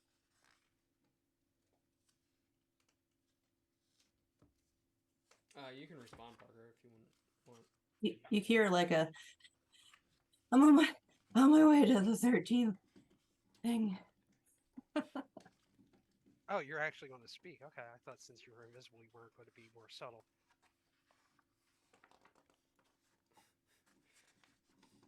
Uh,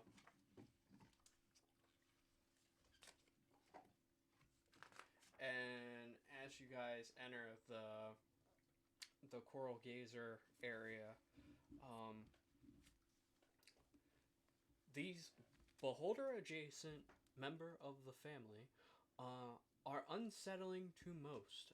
It seems to be that if they gaze upon you, they can strike fear in even the bravest of warriors. Uh, Known as companions for warlocks, uh, they tend to help them out up until the point of where they betray them. Please be careful of the tentacles. Even though they do have beaks, some detach.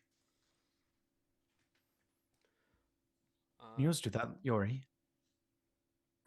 Yori does not want to tangle with the tentacles. I think that he was wondering about your beak being able to detach. Oh, here.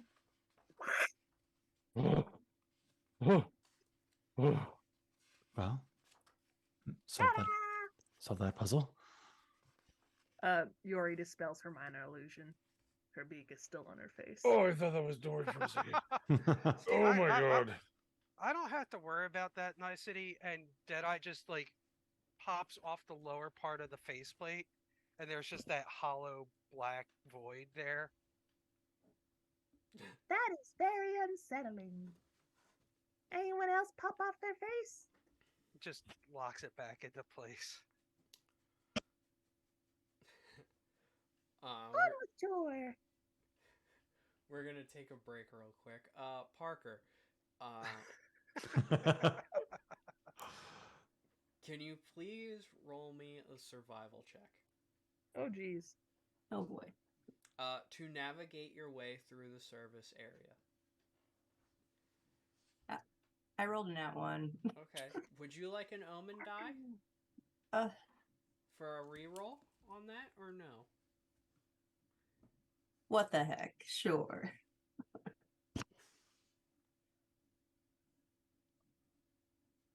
Ah, 19. Okay. You, for a moment, you do get lost up until you see a sign that says, or gives you more of a direct, like a directory type of thing of like a "you are here" type of area to go and point you out to where you need to go. It will still take a couple of minutes because you are traveling across the park, pretty much directly across the park. It will still take you a little bit, but you can navigate your way through it at this point. So we will switch back to the main group, to where they then meet up with a graveyard looking area with the words Dark Mist Stalkers. It's spoopy. Yeah.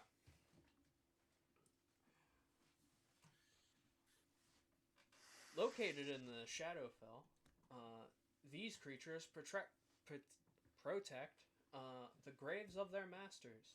And as you see, like, a few cladded, armored ghosts fly across, some with swords and bows.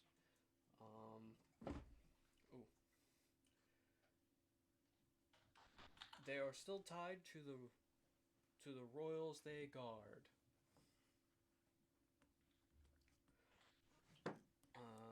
And then the next one is you guys actually get a sense of humming as you're entering the next area, to where as you're getting closer to the center of it, the humming grows louder, to where you start to see honeycombs, but to where the normal yellowness of honey actually turns a dark crimson red. Um, these are bee rexes, a local favorite of our own little reserve, to where normal bees would collect honey. This is the same thing, just with blood. Bless you. They make blood honey? Yes. Oh my god. That is right. They do make blood honey. They actually are able to digest the entire creature that they swallow, and then regurgitate that into blood honey. They can make a few hundred gallons a day. Um, Hey, this would sell on the vampire black market pretty well. hey man. I mean, what? um,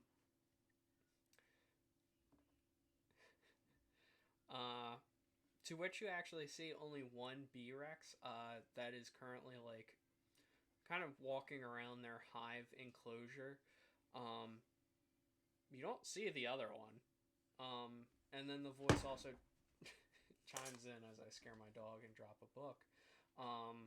You see that it actually that these are just drones. This isn't like a queen or anything. This is just one of the many soldiers.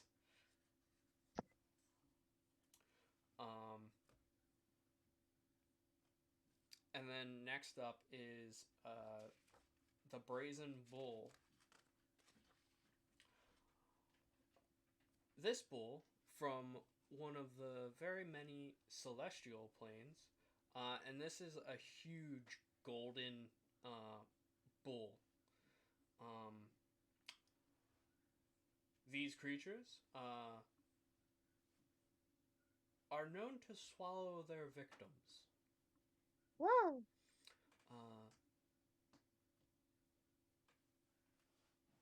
As I'm trying to read what else it does. Their stomachs are filled with soul fire, and that eats all. It consumes and absorbs it into heavenly splendor. So you get eat by the bull, you instantly go to heaven? Is that what it is? I don't know. That's what it says in one of the descriptions. Yori is having a spiritual crisis We're from the gonna bull stomach. switch over back to Parker. Parker, you make it to the padlock. Woohoo!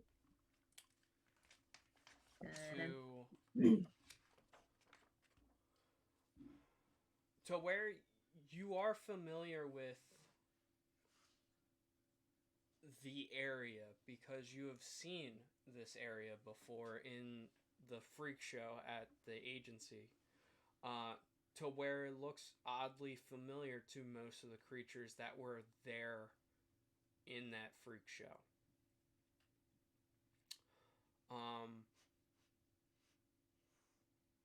You don't see anything at first. Are you going to take a closer look? Yeah. You sound so reluctant. Okay, make a perception check as I drop my book again.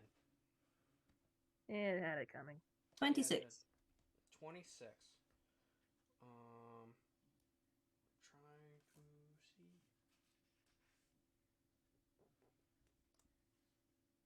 Oh, cool.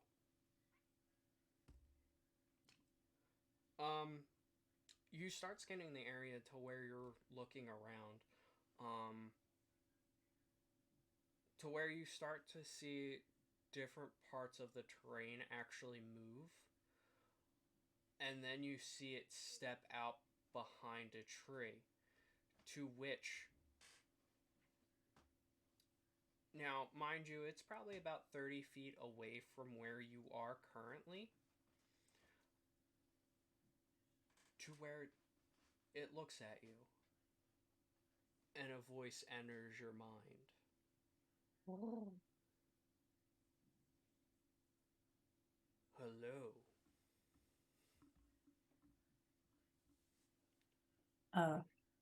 Hello. Who are you? You look familiar. Can't see why. Who knows? Maybe we've met in a past life.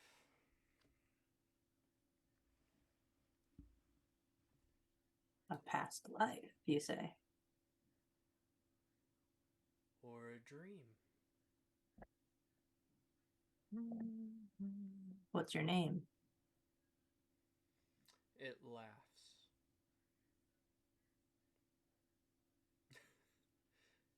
As Yori's camera freaks out. It stopped.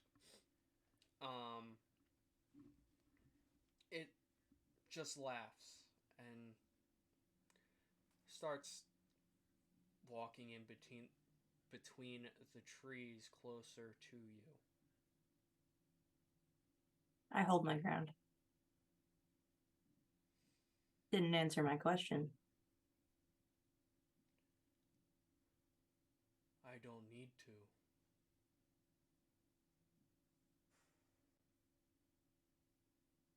Why?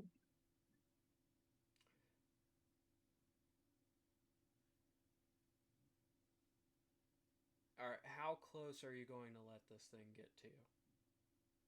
I'll probably start stepping back when it gets close to like 20 feet away from me. Okay, there seems to be what you've seen before with other areas to where the posts are there's a barrier in between you two. Okay. But as it gets within 20 feet, you back up to where it's at the edge of the padlock. Now, mind you, are you like zigzagging in different ways, or like are you just backing up like in the same direction? Backing up in the same direction. Okay. Either way, his eyes are tracking you. He knows where you are. If that was proper English. He knows where. Yes, it was. All right.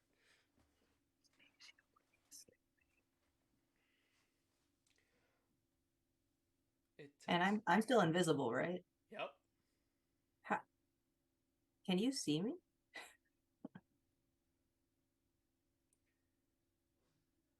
Yes, little one. How? Magic. Magic. And you see a gnarled claw start going across the barrier. What? It's holding his claws back, but he's just scraping against it. To where we're going to switch over to the other group.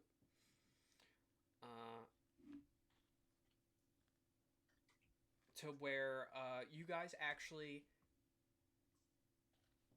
enter. Well, you guys don't enter, but you go and drive past a giant lake. To where it says.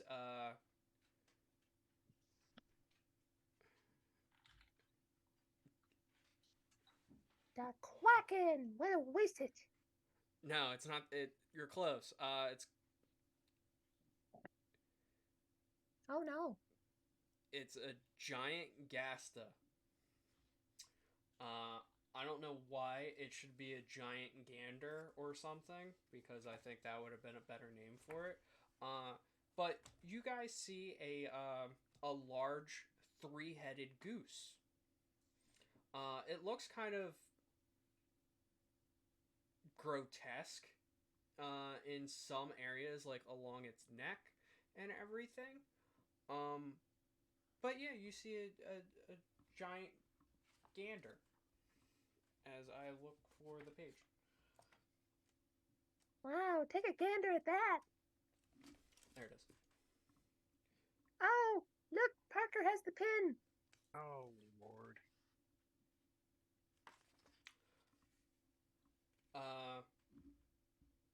Oh, it's called a gastra. These gastras are mainly used as three-headed guard dogs for witches. That sounds about right. These are born from foul rituals involving a goose egg placed in a golden bowl and bathed in blood of a newborn infant. They called it foul rituals. Did they really? Did they really? They did. I swear to God, they actually wrote this in the description. The egg is left in the dark of the new moon for 4 hours, after which a fully formed gastra hatches. These are very vicious.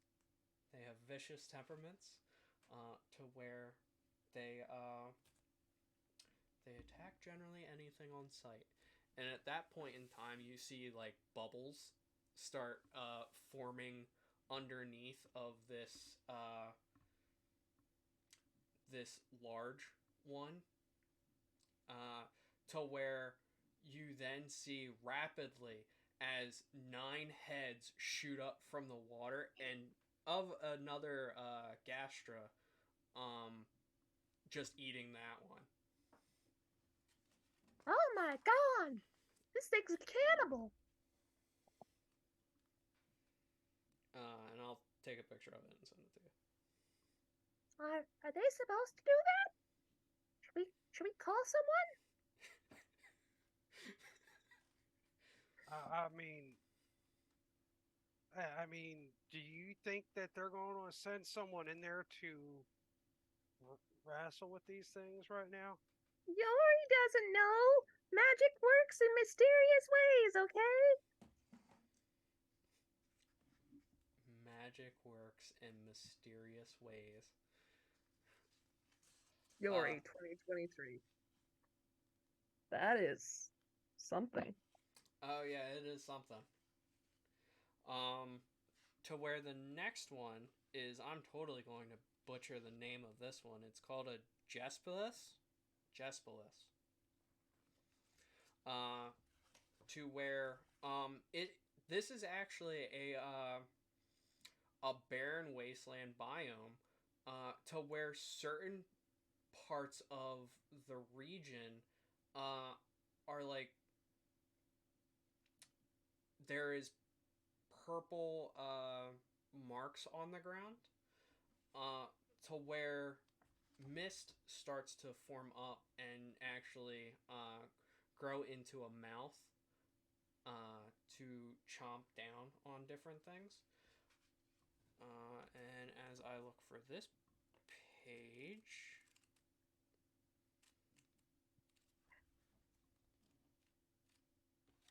there it is. Rising from corrupt earth like a tornado of blight and decay, the Jaspilus is a haze of poison swirling around the fossilized bones of an ancient horror. The buzzing and clanking mess seethes across the landscape, then burrows under the earth, only to reach up again and sow destruction. It moves like a strange clawed serpent, sometimes splitting into tails and sections to reach its prey. Yori does not want this creature on material plane. I don't think I want this or the last creature or the creature before that on the material plane, to be quite frank. Yeah. But this one in especial, just not nice. I mean, the B Rex was kind of cool, but Yeah, blood honey? Yikes. I mean, maybe try it once. Well, you can try it. I can't really taps their chest, and there's just that clunk, clunk, clunk hollow sound. Bobby look like have something on mine.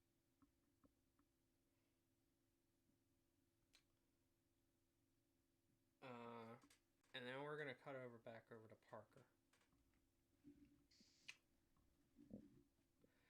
This has been going on for a few minutes to where he's just scratching his claws against the barrier.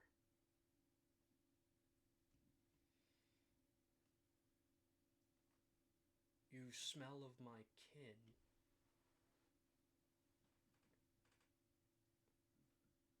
Who is your kin? A brother of sorts.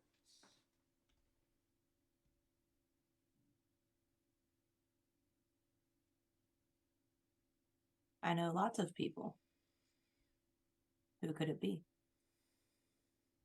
I don't know what he would go by. It's been many moons since I've seen him last.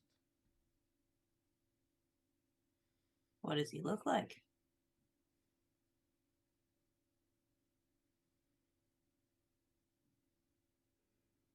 I don't know anymore. And it kind of tilts its head as the horns off of it kind of just bend in his stretches unnaturally in certain spaces to where you think like it's too much.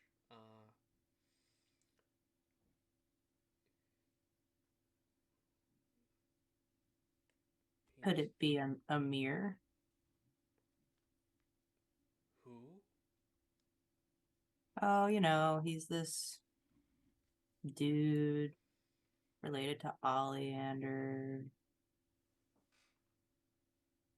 So you know of him. I Take do. me to him. Why?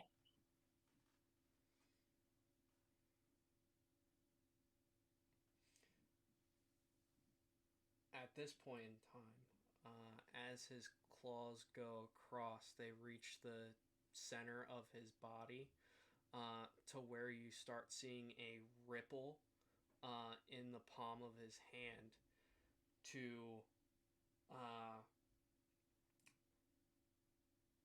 can you make me a con save, please? As this ball shoots and breaks through this barrier.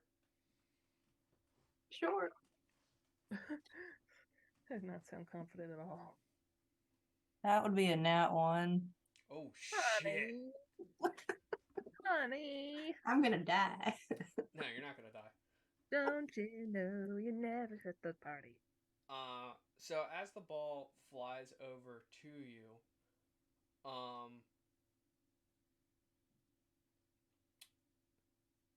man, I got it right. All right, awesome. You take 38 points of force damage. Of what kind of damage? Force. Okay. As this barrier in front of this creature breaks. Oh boy.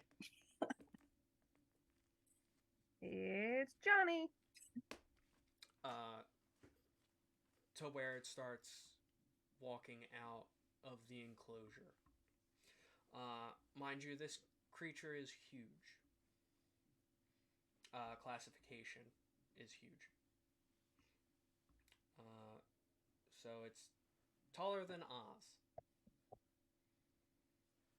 I would want to say that huge would be labeled as like what, 15 feet?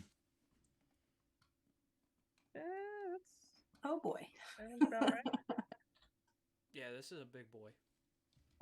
This is why we don't split the party. I should have learned this from Kat last week. I didn't think you were going to stay there that long, honestly. You should have learned this from Cat years ago. So as a slight reminder, it's actually a lot bigger A huge is classified between anywhere from 32. Oh, no, hold on. Nope, that's gargantuan.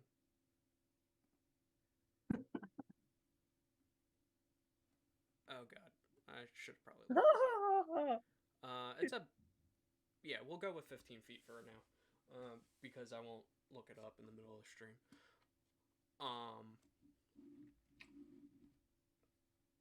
So yeah, what are you doing, Parker? I am running back, not through where I came, but hopefully like along the cart line so I can meet up with my group. And I'm gonna be like yelling through the agency badge, "Help! Help! This is really bad, guys." Now, mind you, Yep. you are still invisible. Yep. Oh wait, no, you got hit. So I got hit, so I'm not. Yeah, you'd have to roll Well, no, wait. That's a hood, isn't it? Oh yeah, I was wearing my hood, but I'm gonna rip it off at this point. Like I don't care. Mommy. He can already see me anyway, and he's who I care about. so with the other group, you guys hear all of that, and as you are starting to approach, the Ink Walkers paddock. This is just huger ink creatures that you guys saw previously in the pens. But this time they're taking shapes of mooses, different types of material plane creatures at this point. But you get that message from Parker.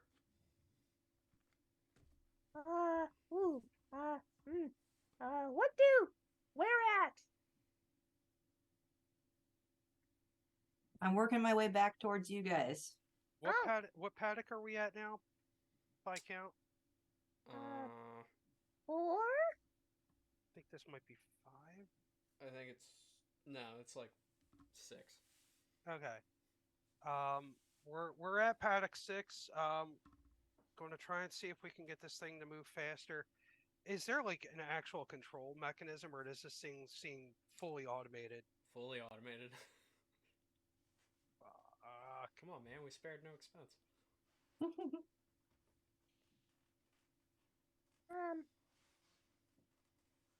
Beck. Can I be like communicating with the creature? Like maybe we can talk this through. As long as you're within 120 feet of him, he can talk to you. I'm sure I can't get further than that. Probably not in a single round. You also have to beat an 80 to outpace him, or at least keep him the same distance away. Dash! Dash! Oh yeah. So, any ideas? I'm afraid that unless we hop out of this thing, which is probably going to cause all kinds of problems with the other creatures, recommendations from the rest of the group, please and thank you, because I don't want to make the decision for everybody here. One of our own is in danger by a threat of unknown nature, and we need to figure out how to help them. Fuck this thing, let's go! With what? Are you saying disembark? Are we like in like a tunnel thingy, or No, you is guys it kind are of like in a cart, or I'm sorry, like Yeah. a carriage. I just hop out. Yeah, like you feel some slight resistance for magic on the door. Oh. But it seems like as you just push harder on it, like it just pops open. Every expense, no cost too great, right? No expense Yeah, spared. no expense. Yeah, what he said. Let's go. The 5th Jurassic Park reference has been made tonight. Da da da da. It's do, okay. do, Did I do. just That's Indiana Jones, but good try. I'm sorry. I am that, aware. have this fact. Deadeye lets out a very defeated sigh,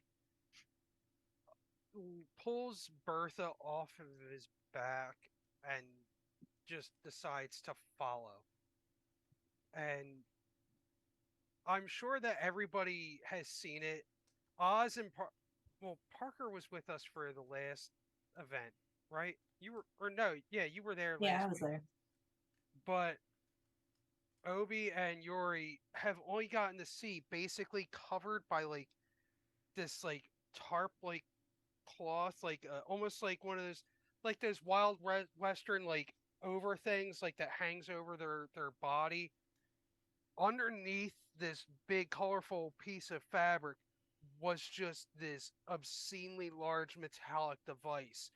When Deadeye pulls it out around, it is literally an arm cannon. And Sword gave me a picture for reference. I'm going to copy it and post it in the game chat so you guys can see the absolute ridiculousness that is Big Bertha. It's a big fucking cannon. That thing is now being wielded by your Warforged gunslinger here. Parker, please give me a perception check. You bought the Tortoise Castle? Oh, it is beautiful. That is beautiful. I like turtles. Nice. I got a 14. All right, forget the painting. You don't see the creature behind you. Oh boy. I love those. Like when you're like, you don't notice this. The Yep. fuck? The fuck you mean what? Nunde? As I'm running, I'm just like, related to Oleander, Enamir, help. Who? Goddamn motherfucking asshole! I'm gonna To punch him in where his face. probably within 3 to 5 minutes, you guys actually like. I don't want to say crash into each other, but you get pretty close too.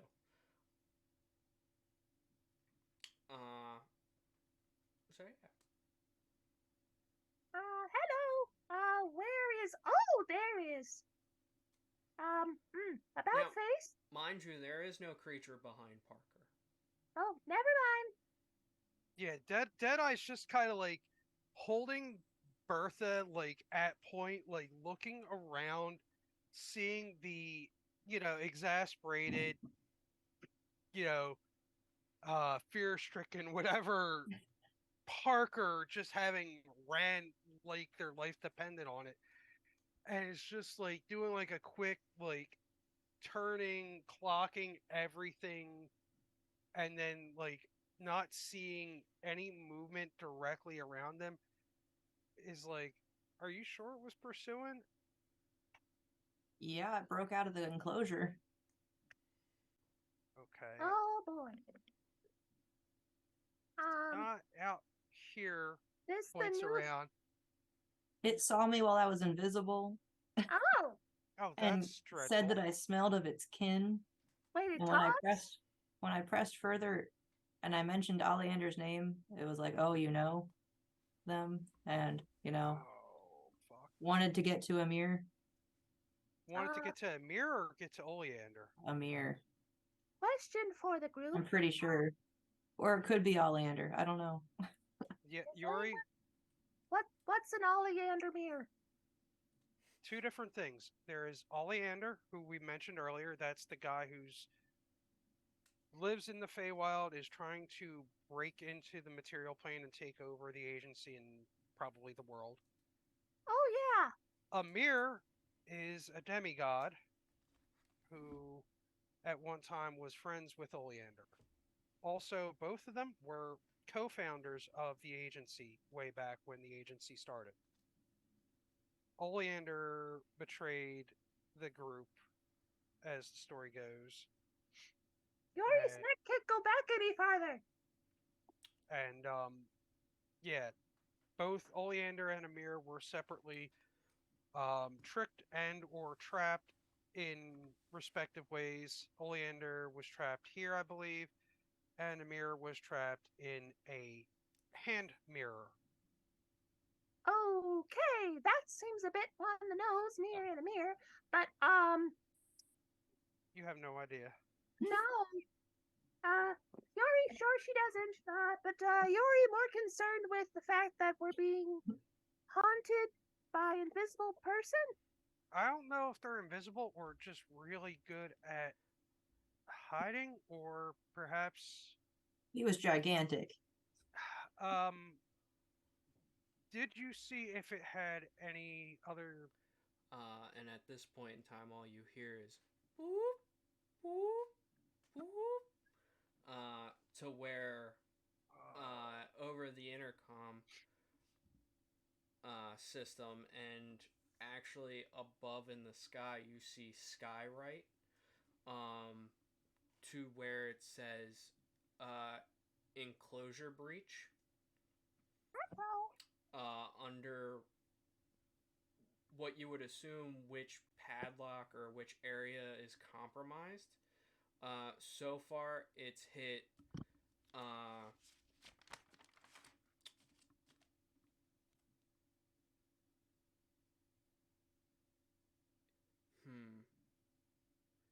All of them.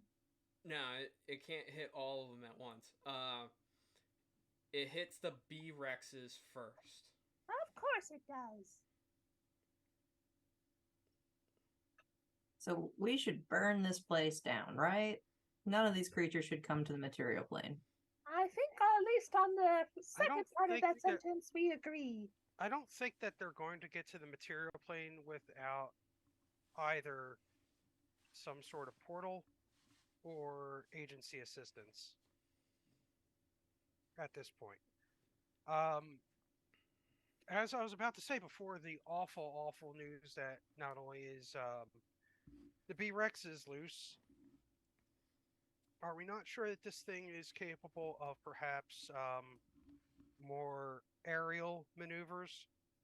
I have no idea. It is intelligent, though. Yeah, which is something that the handlers didn't seem to clock. Or either that or they just straight up lied to us. And Deadeye kind of just looks up back to where the skywriting thing was and starts looking around to see if there's any aerial movements. There is nothing flying in the sky. Not yet, at least. Wings furl. Yeah. There is like an arrow pointing directly back to the main area. That seems like a signal to move your mooch. Yeah. Or you can go to the B Rex thing. Or to another padlock that he's going to let another thing out. Did you guys see anything else that he might want to release? Devil goose. Yeah, some like multi-headed gigantic goose creature, really awful, nasty things, was quite willing to eat its own kind. Oh, Access guard dog for witches. do we want to head course. there, or do we want to go let the people know that their creatures are escaping? I'm I pretty sure they already know by their alarm. However, letting them know what is loose, letting the creatures out, might be helpful. I don't know. They might have some capabilities to wrangle the ones that are loose back. So yeah, I say we double back and try and assist. Try and see if they can assist one or the other, if not both. Because I don't think we can fight all these people, all these creatures alone. No. I don't want to try. That's No. for sure. No. Can I fly up a bit and see if there's any, like, is there a line of chaos and I can see where the lead of the chaos is coming from? Perception check. Perception. Depending on your perception check, I'll make you make another roll. 22. Okay, con save, please. Constitution save. Let's use my GM die, huh? What do I got? +2? Not bad. 18?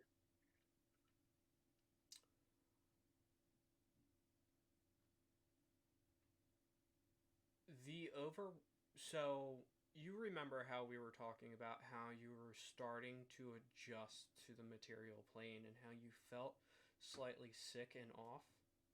Mm-hmm. Seeing the wave, or one, it's not going to the gastra, it's going for the leech willow right now. To where it's moving an orb in place, taking out the posts for it. But for the con save itself, the overwhelming sick feeling that you've had for the past couple of weeks has intensified, but you shook it off.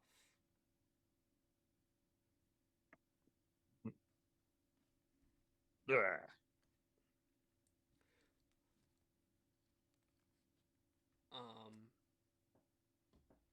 Do with that information as you will. I feel a little better. Here's over by the window thingy. Oh, that's not great. Oh, Parker, willow thingy, the spores getting you and make you sleep? That Oh, right? that's right. The weird tree thing can drop some nasty spores that will make you forget, and also if you fall asleep, then it's even worse. Oh, also, it can move. Like it pumps it with this little tentacle thingies. What are they called? The little things under the ground. Someone. Oh yeah, it uprooted itself. Roots! That word! Roots. Yeah, it can go mobile is basically the word of the day. Ooh. Good thing I didn't approach it. Obi, any suggestions?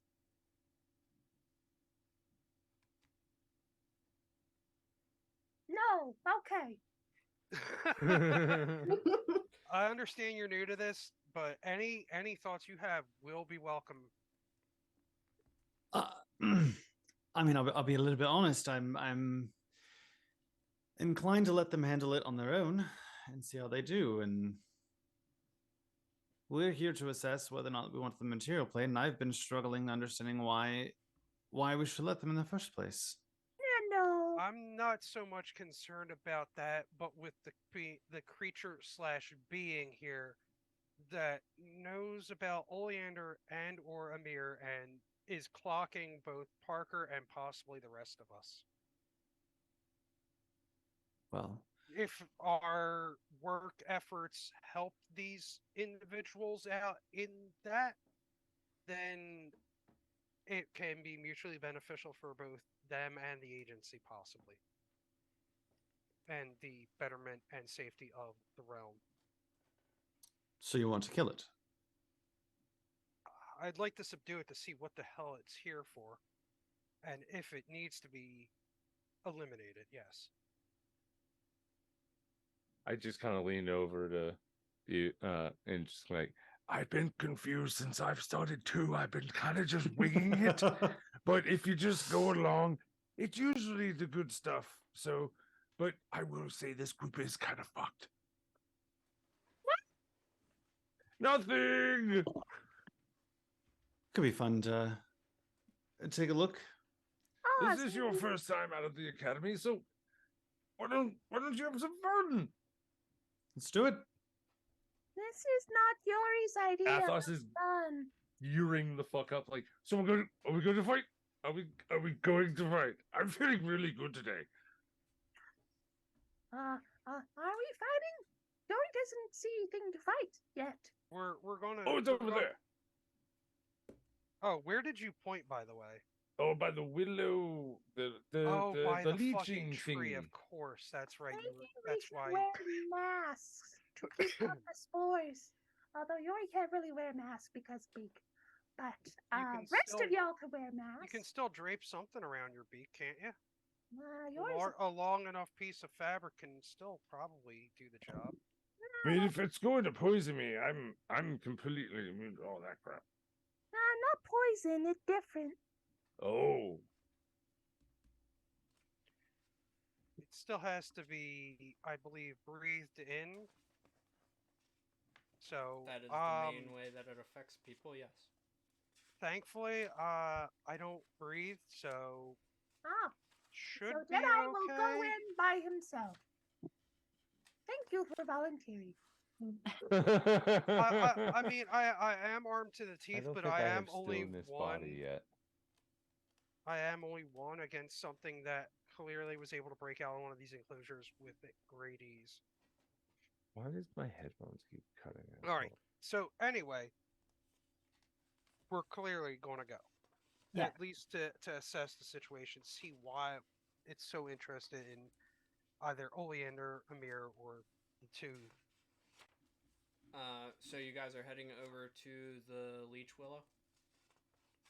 Yori will fly up with Santi. Oh, that is not name. That is other persona. Yori will fly up with Oz. Yes. To where you actually get to the Leeching Willow, it's not there. Ah, feck. To where you see on how it was able to clear, or how you think that, someone make me an Arcana check, because all you are seeing is the purple haze is coming out of the area. Purple haze is in our brain. What'd you get? 12. 14. 14 as well. Okay. Hey. You're not sure how it made clean cut grooves to cut across, and there is no evidence of one of the posts being broken. It's no longer there at all. But it seems like a nice cut groove following a path, and it's actually the groove is actually still it's actually no longer in this area. It's actually going back up the track to what you guys can pursue or presume it is to another area. Can two of you give me a perception check? I will most certainly do that. Mm-hmm. Mm-hmm. 25. Ooh. 18. You guys see a couple, or not a couple, but a few dozen of the mages come running up the track. Each with a couple of their own specialty gear, to where some are running, and if you guys are taking off, like to go and find the thing that is releasing things, these guys are a couple of feet behind you, or not a couple of feet, but probably a football field's away, to where you see like two break off and go into the actual area to where this creature is. And when you see the area, from what you think of where it was, there is no movement. The spores are the only things that are coming out.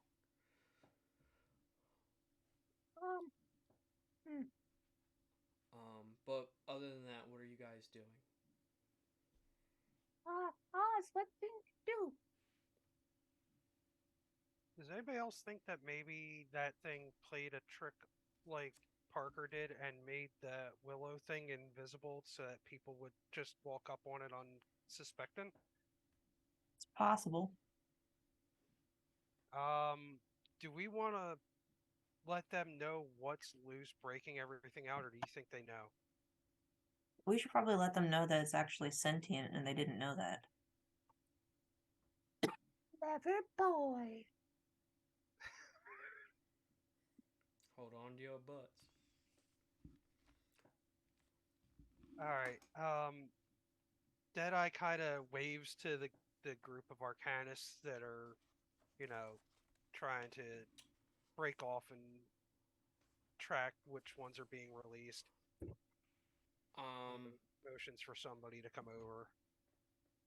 So, Hamilda is actually kind of at the forefront, and she has like a little arcane looking mirror in her hand to go and look down. It seems like the Gastra area has just been unlocked. It seems I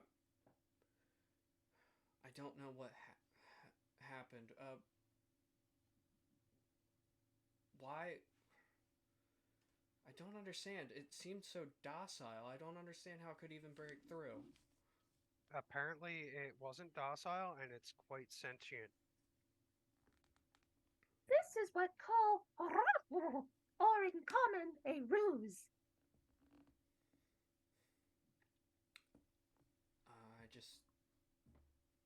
I'm stunned. It made no prior moves to any one of our arcanists or anything of the sort. It didn't seem sentient. It didn't seem like it was anything. It was... I don't know if it was just recovering and it didn't... It wanted to build up its strength first. I don't know. It broke through the force field pretty easily. That it did. The rest of them. We're gonna try and corral that thing and find out why it's doing what it's doing.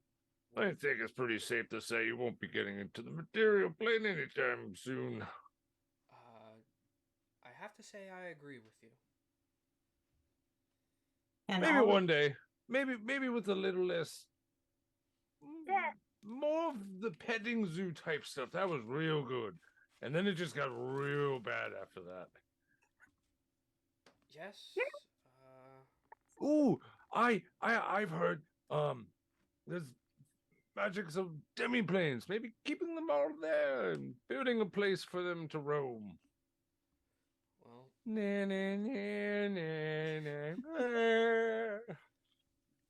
anyway, some of the worst things imaginable have been done with the best intentions. But life I do will think find a that way. you guys are correct. We didn't know what to do. You just started merchandising it.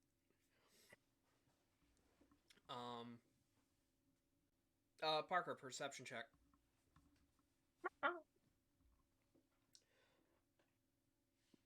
When it matters. 13. Oh, don't worry. You see coming up behind them,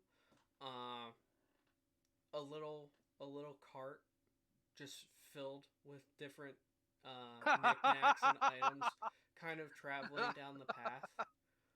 It's gonna take some time to get to you, but it's coming. My gosh. But yeah. So what are you guys doing? So we're gonna head for the main attraction, I suppose you might say. You guys have the others under wraps, I hope. Yes, with the Leech Willow, the two that went into that area are specially trained for it. It is its handlers. They are equipped with bells to subdue it, and you don't have to worry. It is contained in there. It might be hard to tell which tree is which, but I'm sure that they can do their jobs properly. And the bee and the bee rexes and the gastra the frickin' goose hydra. A honkers.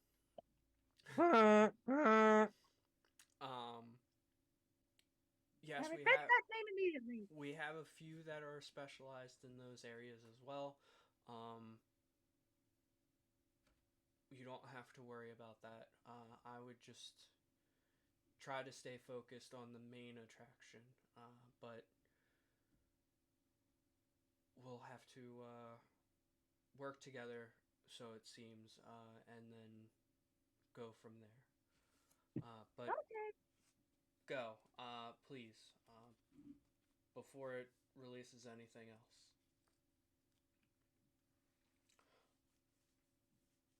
All right. You guys ready to rock? Gotta go Oh yeah. Okay. get this thing put down or contained or God knows what. We'll figure something out. This most exciting adventure Yori ever been on. This is gonna be interesting. So it doesn't take long for you guys to find it. Are you guys just running at it? Are you guys sneaking up on it? Let's try talking to it. Okay. Okay. It is sentient, so we might as well figure out what it wants and why. How diplomatic everyone feeling. It wouldn't give me any straight answers, but maybe someone else will have better luck. Maybe when it sees that we come not ready to just go on the offensive, maybe it will see reason. I don't know. But Worth a shot. it did show aggression, but curiosity as well. So it's a mixed bag, is all I can say. Mm-hmm. So you guys are going to attempt to talk to it. Yori doesn't like the way that was stated. You don't have to worry about that. Yori does have to worry about that. Nope. Yori has to exclusively worry about that. Nope. Not true.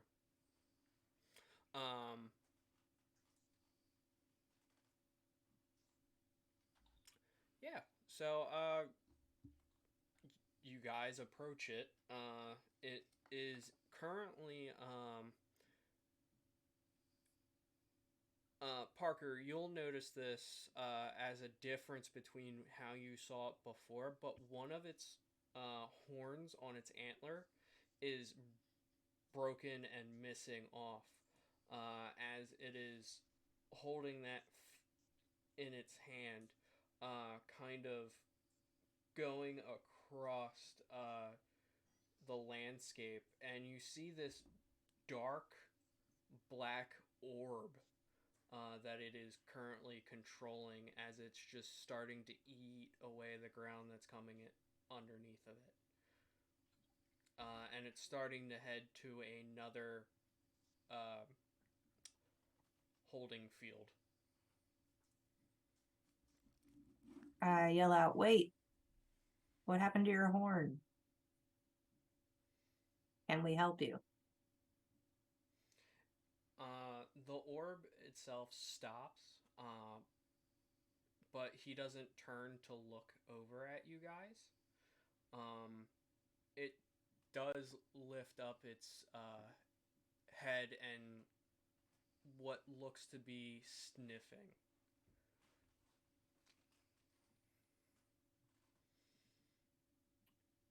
Freaking Dementors up in this house. He was here.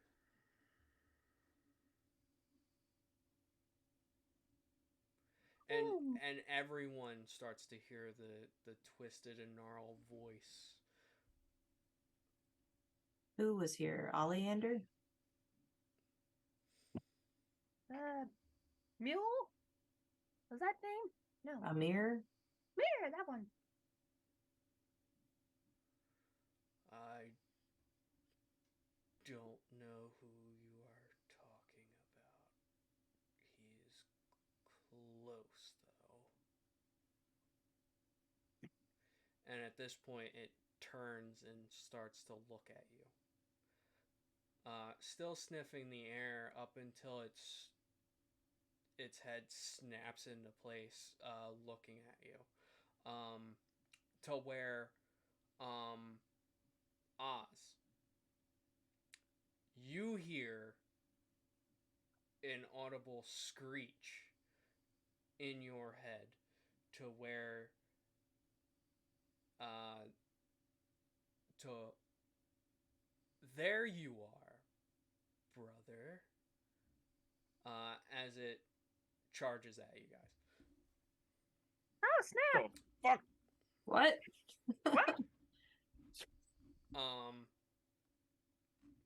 It it only makes it about 80 feet. We'll say at the start that you guys were 120 feet because that's the edge of its range. So without further ado, everyone roll initiative. I mean, you could do further if you really wanted. Yes. 19. I need You to be know, more quiet. this- Ooh. This sounds like a family issue. Maybe we should just let them talk. I am going to fuck some shit up, hopefully. Hope this is good. You already got a 16 initiative. I got a 22. 24. It's plus dex, right? I think so. 24. It's plus dex, and sometimes you'll have like other bonuses added to it because of abilities and Deadeye, you got a 25? 22. 22. Okay. Oz, what'd you get? 24.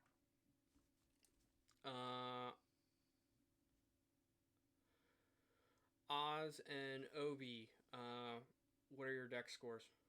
Or do either one of 18. you want to go before or after each other? I got a 19. So You can go first. You. All right. Obi's first. Yeah. Before anyone else.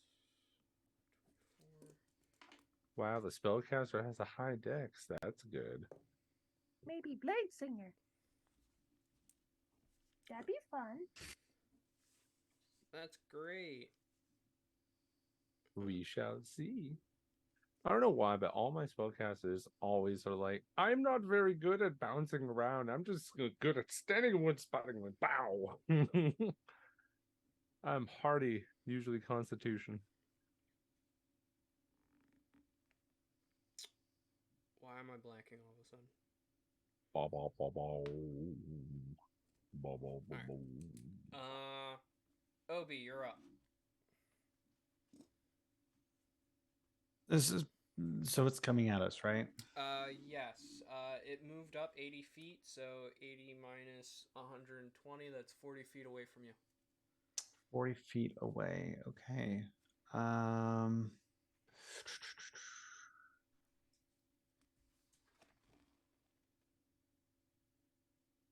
Thank you for telling me the measurements of how far it is right now. I figured it might help. Yeah, Bertha doesn't have range. Bertha just has clear. She just has the oomph of like different types of shots. I would just take the range of your rifle, and we'll have to iron that out.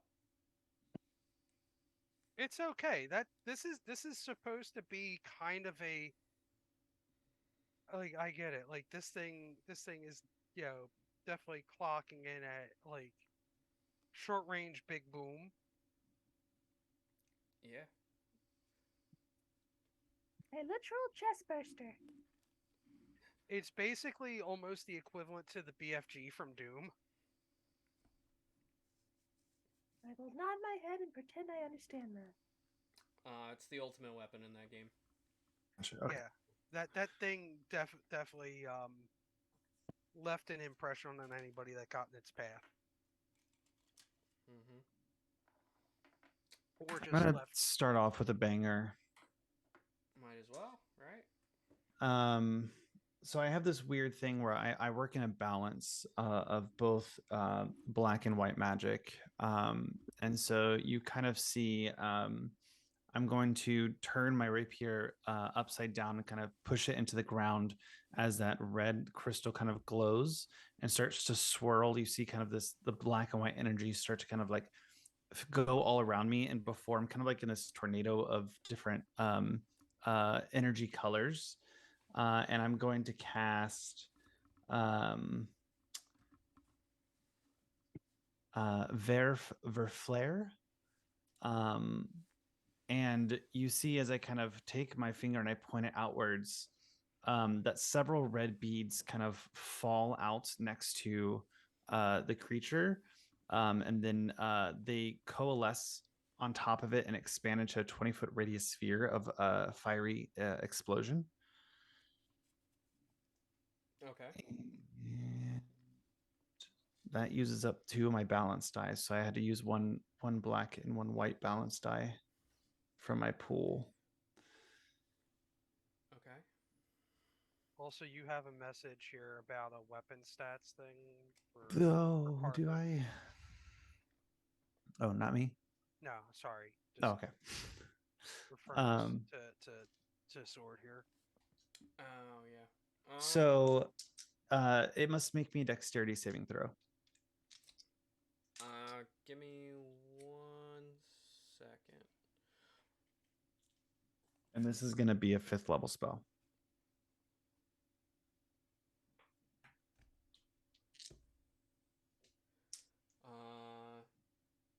Unnatural 20. Okay. I want to say for your rapier, it's a +1 rapier. And the dagger, I think, is a +2 dagger.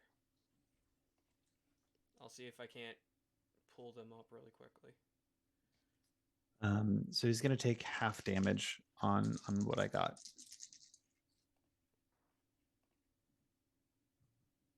Okay. So he's going to take 18 divided by 2 fire damage. 9. And then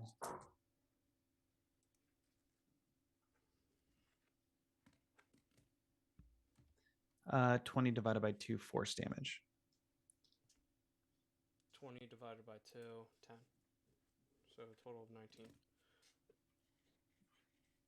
Would have been cooler if he didn't save.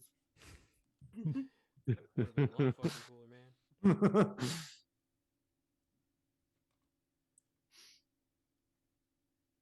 And then you kind of see the glow of the hilt kind of fade back down as I pull the rapier back into my hand and get into like a stance to kind of charge forward.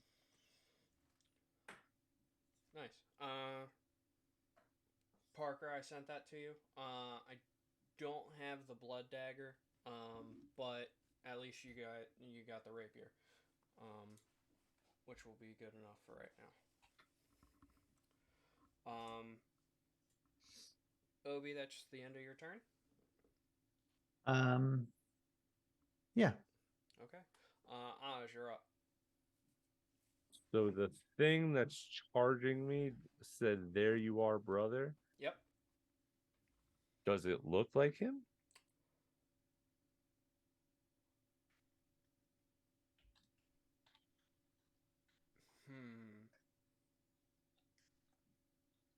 Make an intelligence check.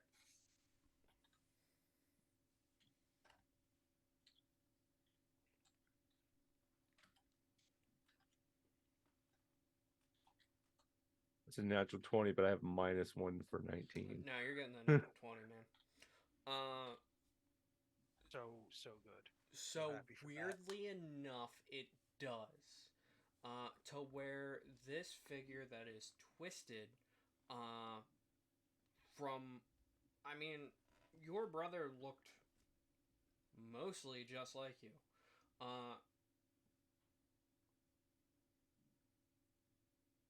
But this, it looks more of like a sickly, gnarled version of what he used to look like. To where, like, you're not sure if it was the disease that did this. Or, well, no, this has to be the disease that has been afflicting you. It's just been, like, it's just been growing at this point. To where, like, I'll send you guys what the picture of it is supposed to look like. Um, it is a little gory for it, but that is like the progression of this disease that Oz had. So, you don't know whether or not or how he has survived this long, but you can see bits of your brother in there. That's upsetting. Is that? Are you? What? Oh, what the fuck? I just start charging straight into him.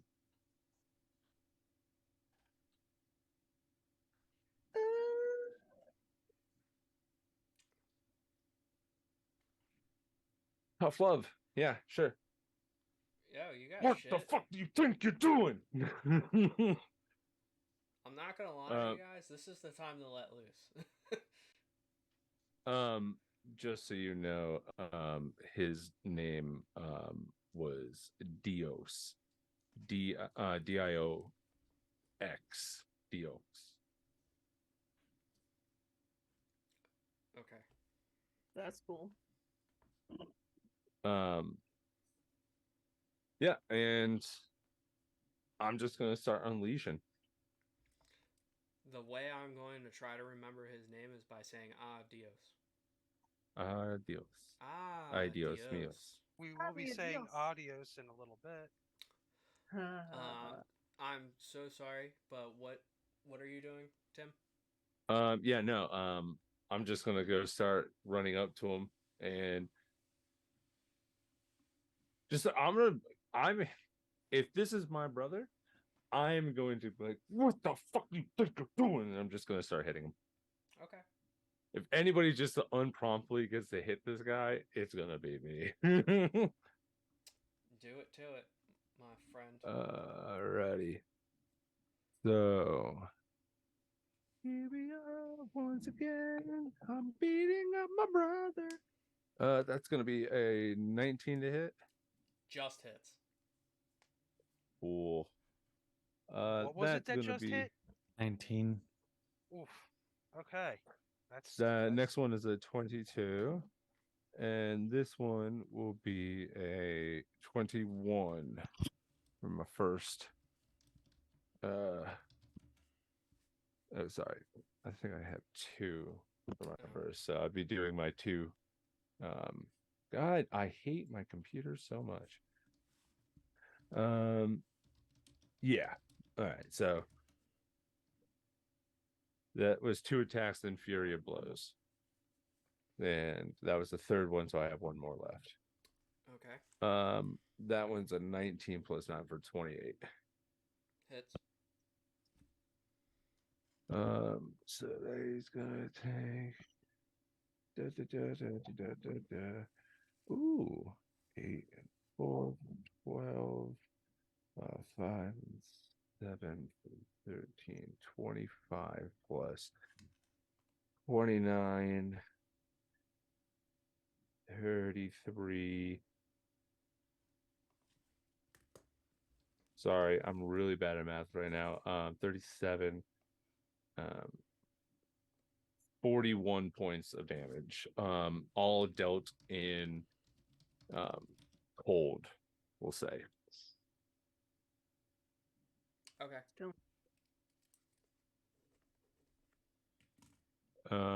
And that's action, bonus action, and yeah, I'll just end my turn there and just look at him like, if you're my brother, Bless me.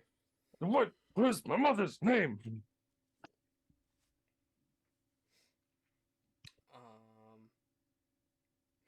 This is information that you have no idea either. Yeah, I don't have even know any this. idea. He's gonna This guess is your just roleplay. mother's name. What the fuck? Bless me. Is that the rest of your turn? Yeah. He gives you the correct mother's name. Okay. Holy shit. Uh, but if that's the end of your turn, it's Deadeye. Okay.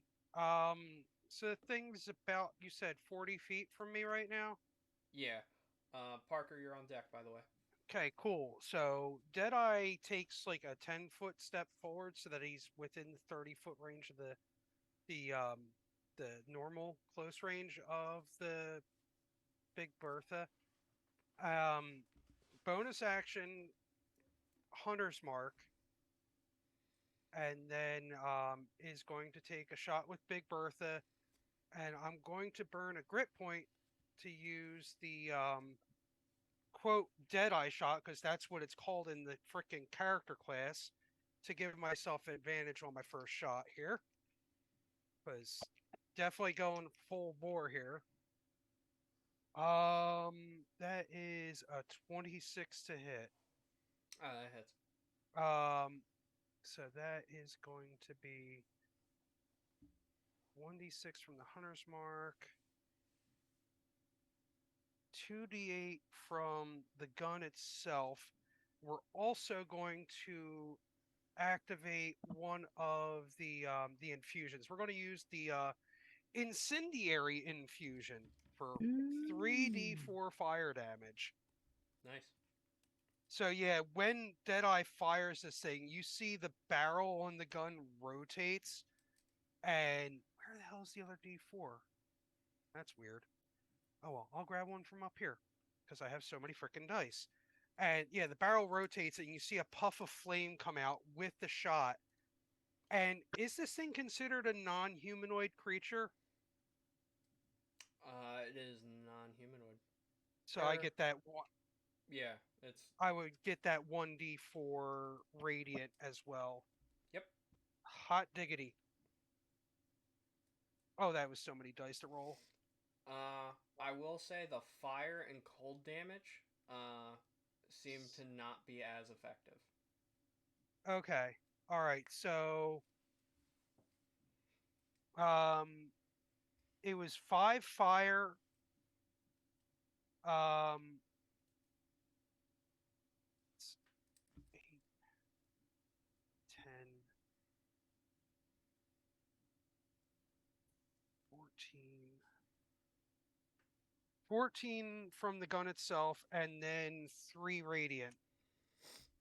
Okay. I got 2 more actions, so I can shoot 2 more times.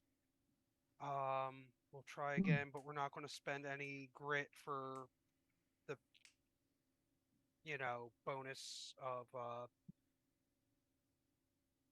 whatchamacallit, the advantage. We're not going to burn another grit for that. That is a 26 and a, wow, 19 on the money. Oh God. All hit.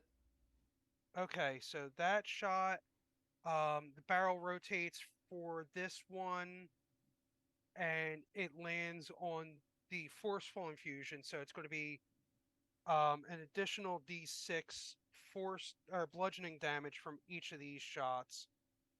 So that hunter's mark again, the radiant, and the 2d8 for the regular damage.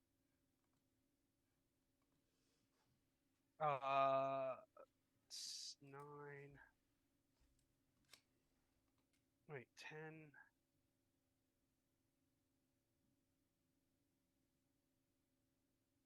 Sorry, it's a lot of dice rolling. 14, 17, 20, 25 from the second shot. And then from the third shot's damage, 15, 20, 24, 28, 31 points of damage. Nice. Third shot was the best shot of them all. It was. And then Deadeye just kind of, he calls out to Oz and is like, "Are you going to be okay? Do we need to separate you two?" I don't really know what the fuck is going on. Okay. I'm not going to burn my action surge yet. I want to save that shit. That's I did the same thing. I'm like, I think I might do it next round though for mine. Mm. Okay, that's my turn. Okay. Just absolutely unloaded a cap. Nice. Parker, you're up. You or So your I'm gonna deck. use my short bow Okay. and fire at him. Would I be able to use sneak attack since we have? You do have someone in range of him, so yes. Yeah, cool. So I'm gonna try that. If I even 14 to Miss. hit. Yeah. And I can only fire once, right? How many attacks do you have? Ooh. I think you'd be able to take another arrow out and shoot it. I don't think there's any like special feat or anything. That's only for like crossbows. All right. Cool. I will do one more. Okay. And a nat one. No. That's Nope. not hit. Anything else? No. Okay. You're up. Oh, folks, if had to make guesstimation of health of this person, let's put it into numerical form and say perhaps it has less than 150 hit points. Do we think that's a positive or a negative for that? No go or yeah?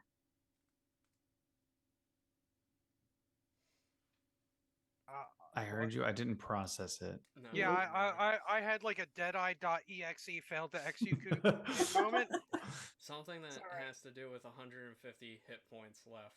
Sorry, I was trying to keep it in character, but basically, do we think he has less than 150 hit points to his name at the moment? Oh, you're like going for like power word moves here, aren't you? You can make a medicine check if you want. Okay. Sure. Yori has a +2 to medicine. But she got a dirty 20, so that's okay.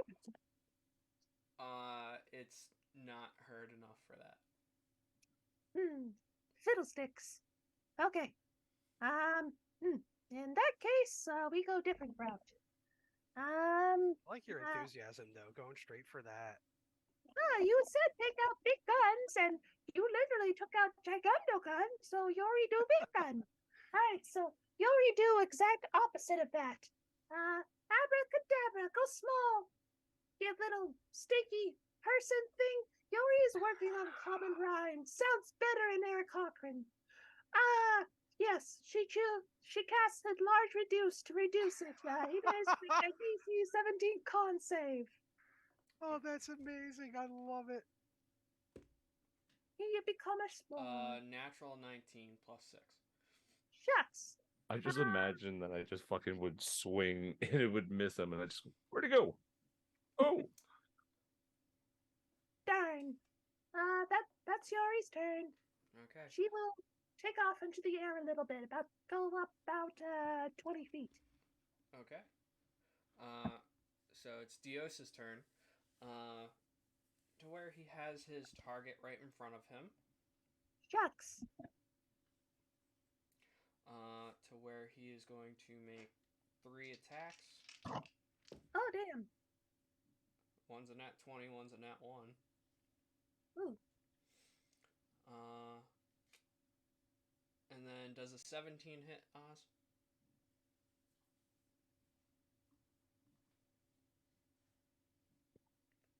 Oz, does a 17 hit?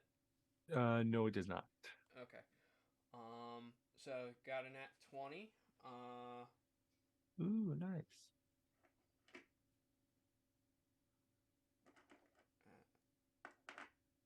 Sorry.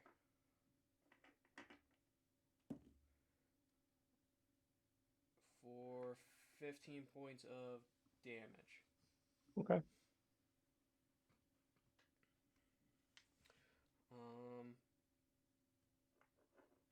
And then that's it. Obi, your turn. I'm gonna say fuck it and burn my last 5th slot spell. And gonna cast Verholy, my other special spell. And I need it to make me a Constitution saving throw. Another con save? As white beads of energy impact the ground and create like a 50-foot radius tower of white light. Unnatural 20. You're fucking me over on my cool spells, bro. I'm so sorry, my guy. He got a 14. That's pretty low, but he's got a +6. He's going to take half of 9. That's going to be force damage. And half 9 radiant damage. Had he failed, he would have been incapacitated and speed would have been dropped down to 0. God damn. That's a good spell. That is a very Solomon. good spell. I gave him my best. You did. A plus for effort. Is that the end of your turn? That's in. Okay. Oz, you're up. All right. Looking at him, I'm just like, you're not my brother. I'll take out the dragon spear Ooh. Nice. and I'll start doing it versatile attacks. Alright. Roll your damage. Or roll to hit. All right. 2 main attacks. Natural 20 for the first one. Nice. That's going to be a 20 on that one. Unarmed strike with my foot. I'm gonna kick him. Okay. Just so that way you're aware, your cold damage from last time Mhm. wasn't as effective as what it should have been. Okay, copy that. You can also tell from fire as well from Deadeye shot. Alrighty. The first unarmed strike is going to be a 24, Hits. and next one's going to be a 21. Hits. Okay, so we have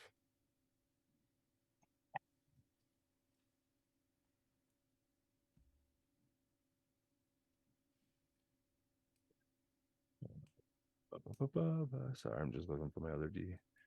And here. Where are you? There you are.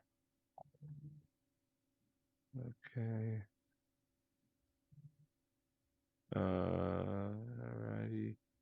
So the first main attack, with the crit added, I ended up getting 8 total on the die, doubled for 16 points of damage just for the crit. Okay. Then the second attack is another 10 points damage. Now dumbing down my dice to the 2 unarmed strikes. That's going to be another 18 points of damage for the first one. Mm-hmm. Actually, no, that's total. 18 points total for both of them. Sorry. Okay. And I'm going to do an action surge. Nice. Do that all over again. Roll your attacks. That's going to be a 24 for the first one. Hits. 23 for the next one. Anything below a 19 does not. Okay. So that is my other 2 attacks for that. And I just had to die. There you are, my friend. And that's going to be another.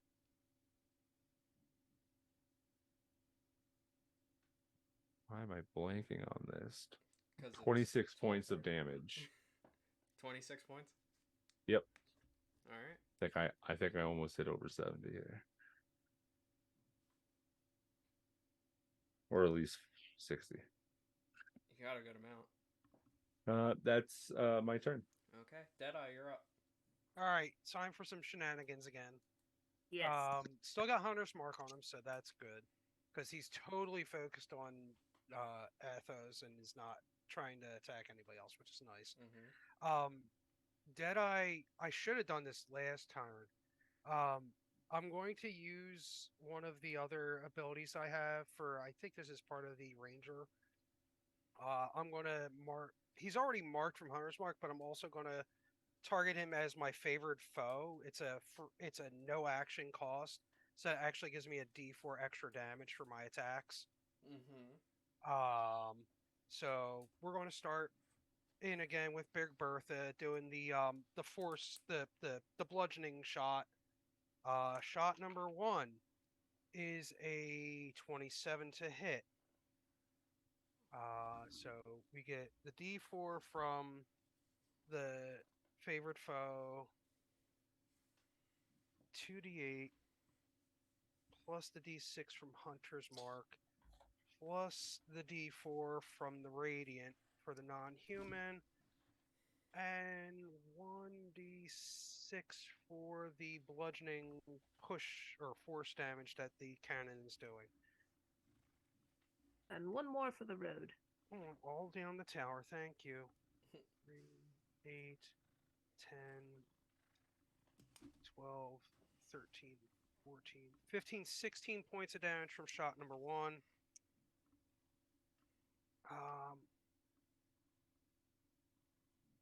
What do we got? What do we got? What do we got? Anything?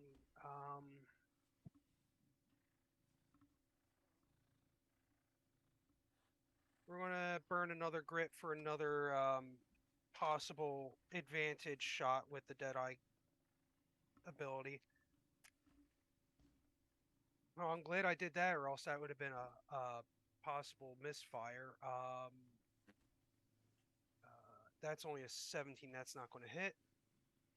And we'll burn the last grit point for the last shot of this volley.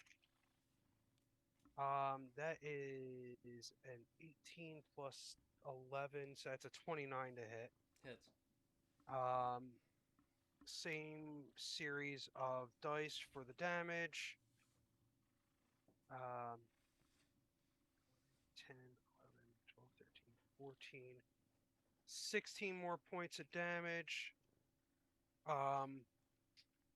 And then action surge for 3 more shots because just like Athos going all in, we're just going to roll all 3 dice at once and hope to God I don't roll.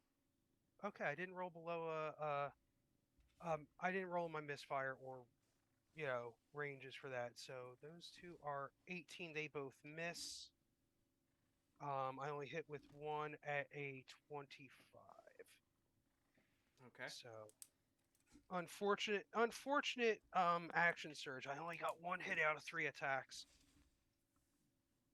However, 13, 19, 22, 24, 26 points of damage from that 4th shot. And then I am done my turn. Okay, Parker, you're up. Alrighty. I'm gonna try to shoot him again Twice. with the short bow. 12 Nope. for the first one. There we go. That's better. 25. That hits. Finally. All right. Damage plus sneak attack, right? Yes. 9 plus 29. 38. Nice. Yay. That's all I can. That's non-magical bow, right? Correct. Okay. From what Does you, nothing. doesn't have the same amount of effect as you would think. Okay. That's the end of your turn. You're up. Can I tell that it doesn't have enough a lot of effect? Yeah. You're able Alright, to cool. tell. You're up. All right, Yori's gonna roll another medicine check to see. She rolled a 9 medicine check. Looks pretty high up there. Darn. All right. She's gonna try it one more time. So she's gonna try and shrink him again. So con save DC 17.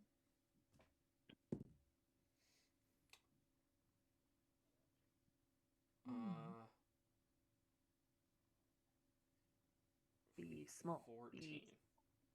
Ah, he's small. He is small. He's actually what now? Large?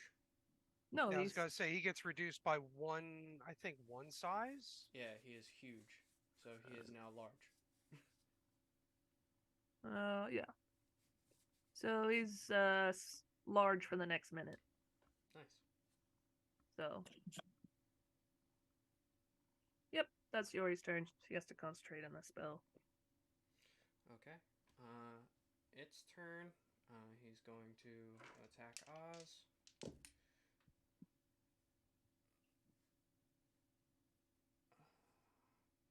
So another nat 20, a 19, and an 18.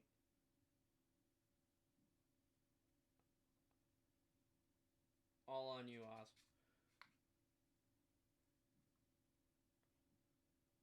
And Alright. all of his attacks have 1d4 less damage. Well, he's smaller, and he has disadvantage on strength checks and saving throws. Okay. I have my d4s ready. There's another d4. So, reduce it by 8.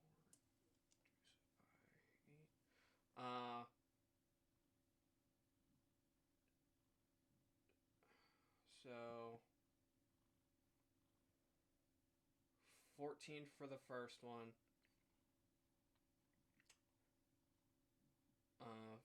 14 for the second one, and what is it? 8 minus 3.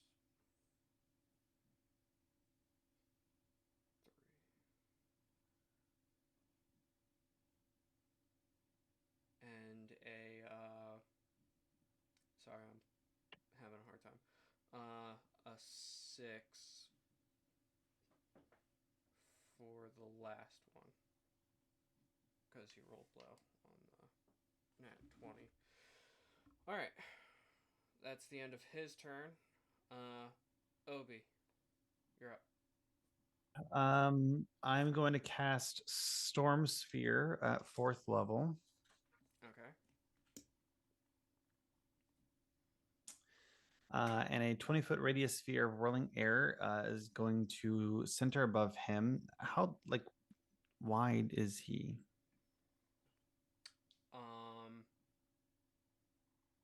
He only takes up a 5-foot square, I think. Okay. So I'm going to center on. Reduced. I don't know. I'm gonna. We'll go with 5. Okay. I'm going to center on him. So he has to make a strength saving throw as the storm appears. He has disadvantage. You got a nat 1. Yay! So he will take 7 points of bludgeoning damage from the creation of the storm. The sphere's space is also difficult terrain. And then I'm going to snap my fingers, and as a bonus action, I'm going to cause lightning to come down. A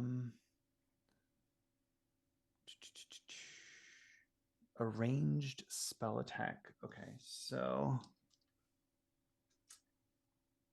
that's going to be 24 to hit. Hits. So he's going to take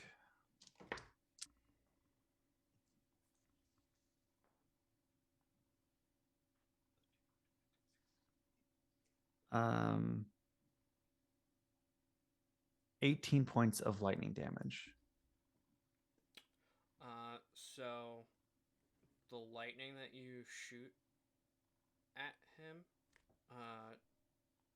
has a reduced effect on him than what you've seen it has happened before. Okay, and that's on my turn. Okay.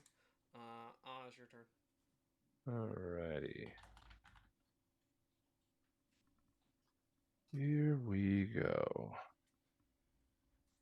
Do my 2 regular attacks. That's going to be a 25. And that one's going to be a 19 on the dot. Nice. Alright, so for those, that's going to be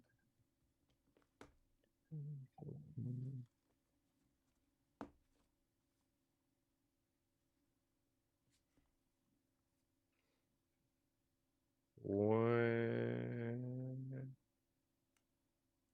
yeah, 20 for the first 2 attacks, and then Okay. 2 kicks.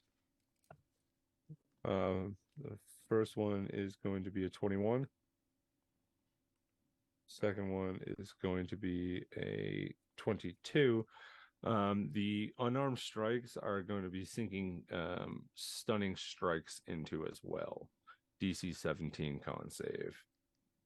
And if he doesn't make the first one, then he has to make a second one. And I'll burn both of those while I roll the damage for this. Nat 20 for the first one. Cool. And a 9 for the second one. He fails that, so he is stunned until the end of his next turn. And to End of your next turn. My next turn. And the last of the damage coming to him is another 25 points of damage. Also, technically, your last attack would come with advantage since that one was stunned. Well, no, he saved the first one, and then the very last one is what stunned him. Oh, so it was the damage from that one was... Okay, never mind. Sorry. It was the very last attack that I hit him on and that he failed. Okay, I didn't clock that. That's on Yep. me. And that's my turn. How do you want to do this? Ooh! Oh, I just kind of look at him with the spear as I kick him down, and I put my foot on his neck and goes, "You are not my brother." Just spear him with the dragon Nice. Spear. With that going into the rib cage, you don't hear a crunch. You hear a squish as your foot seems to give way underneath of it to where it kind of oozes out. To where you would think that a sign of relief that your brother was actually going to be dead. There is no such relief. You get an agonizing scream in your head, or all of your heads, before more laughter, and then this is only merely a setback. I will find you again, brother. Before he starts to dissolve back into the ground.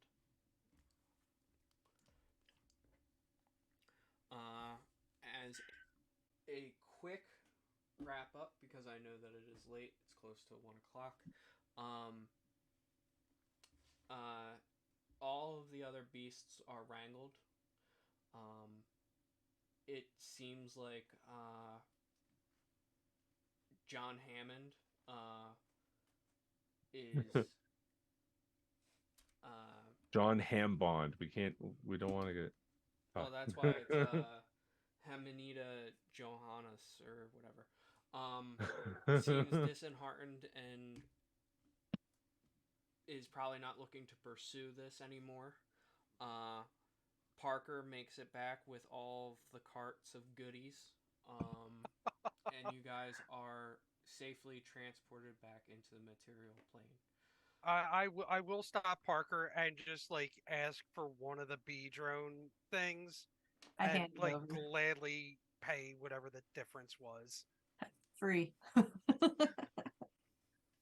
Just needs a souvenir for the shenanigans they just went through.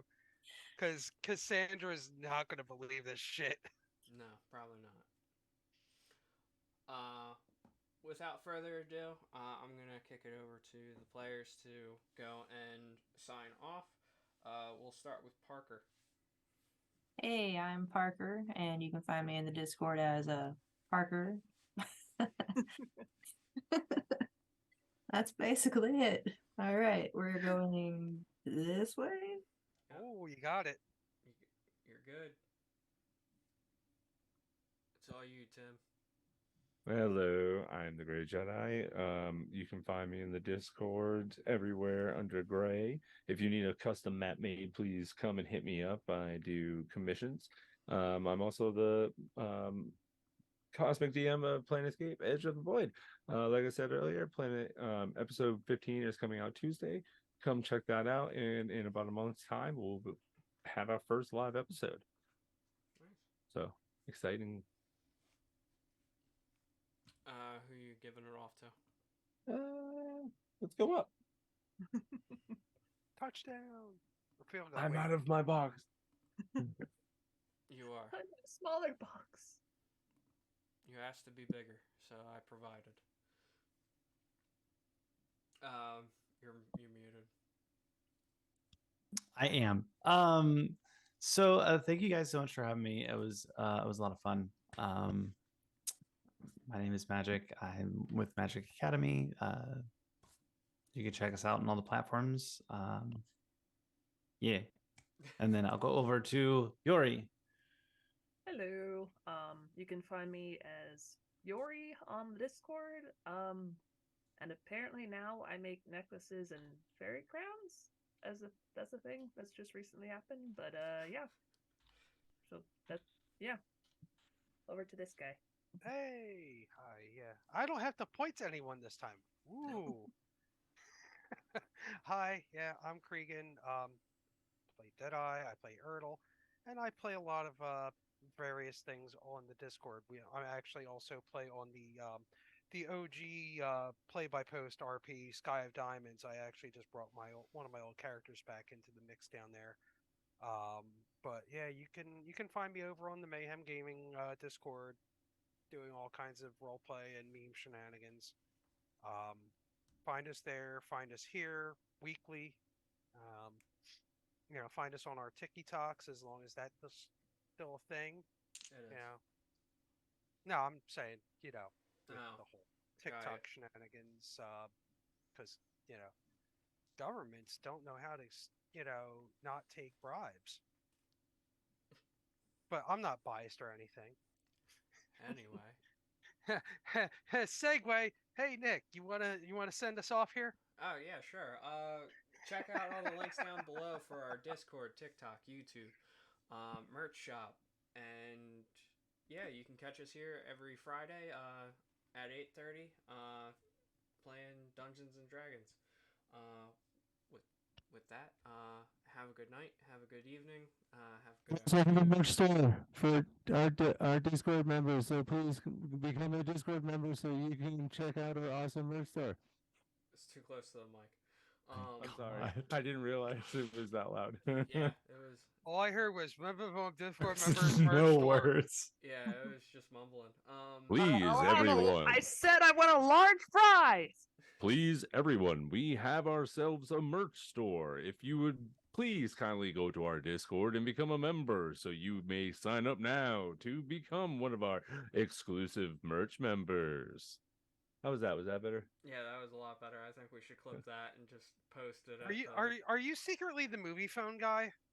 Oh, jeez. Anyway, I do a really good narrator impression. Have a good night, everyone.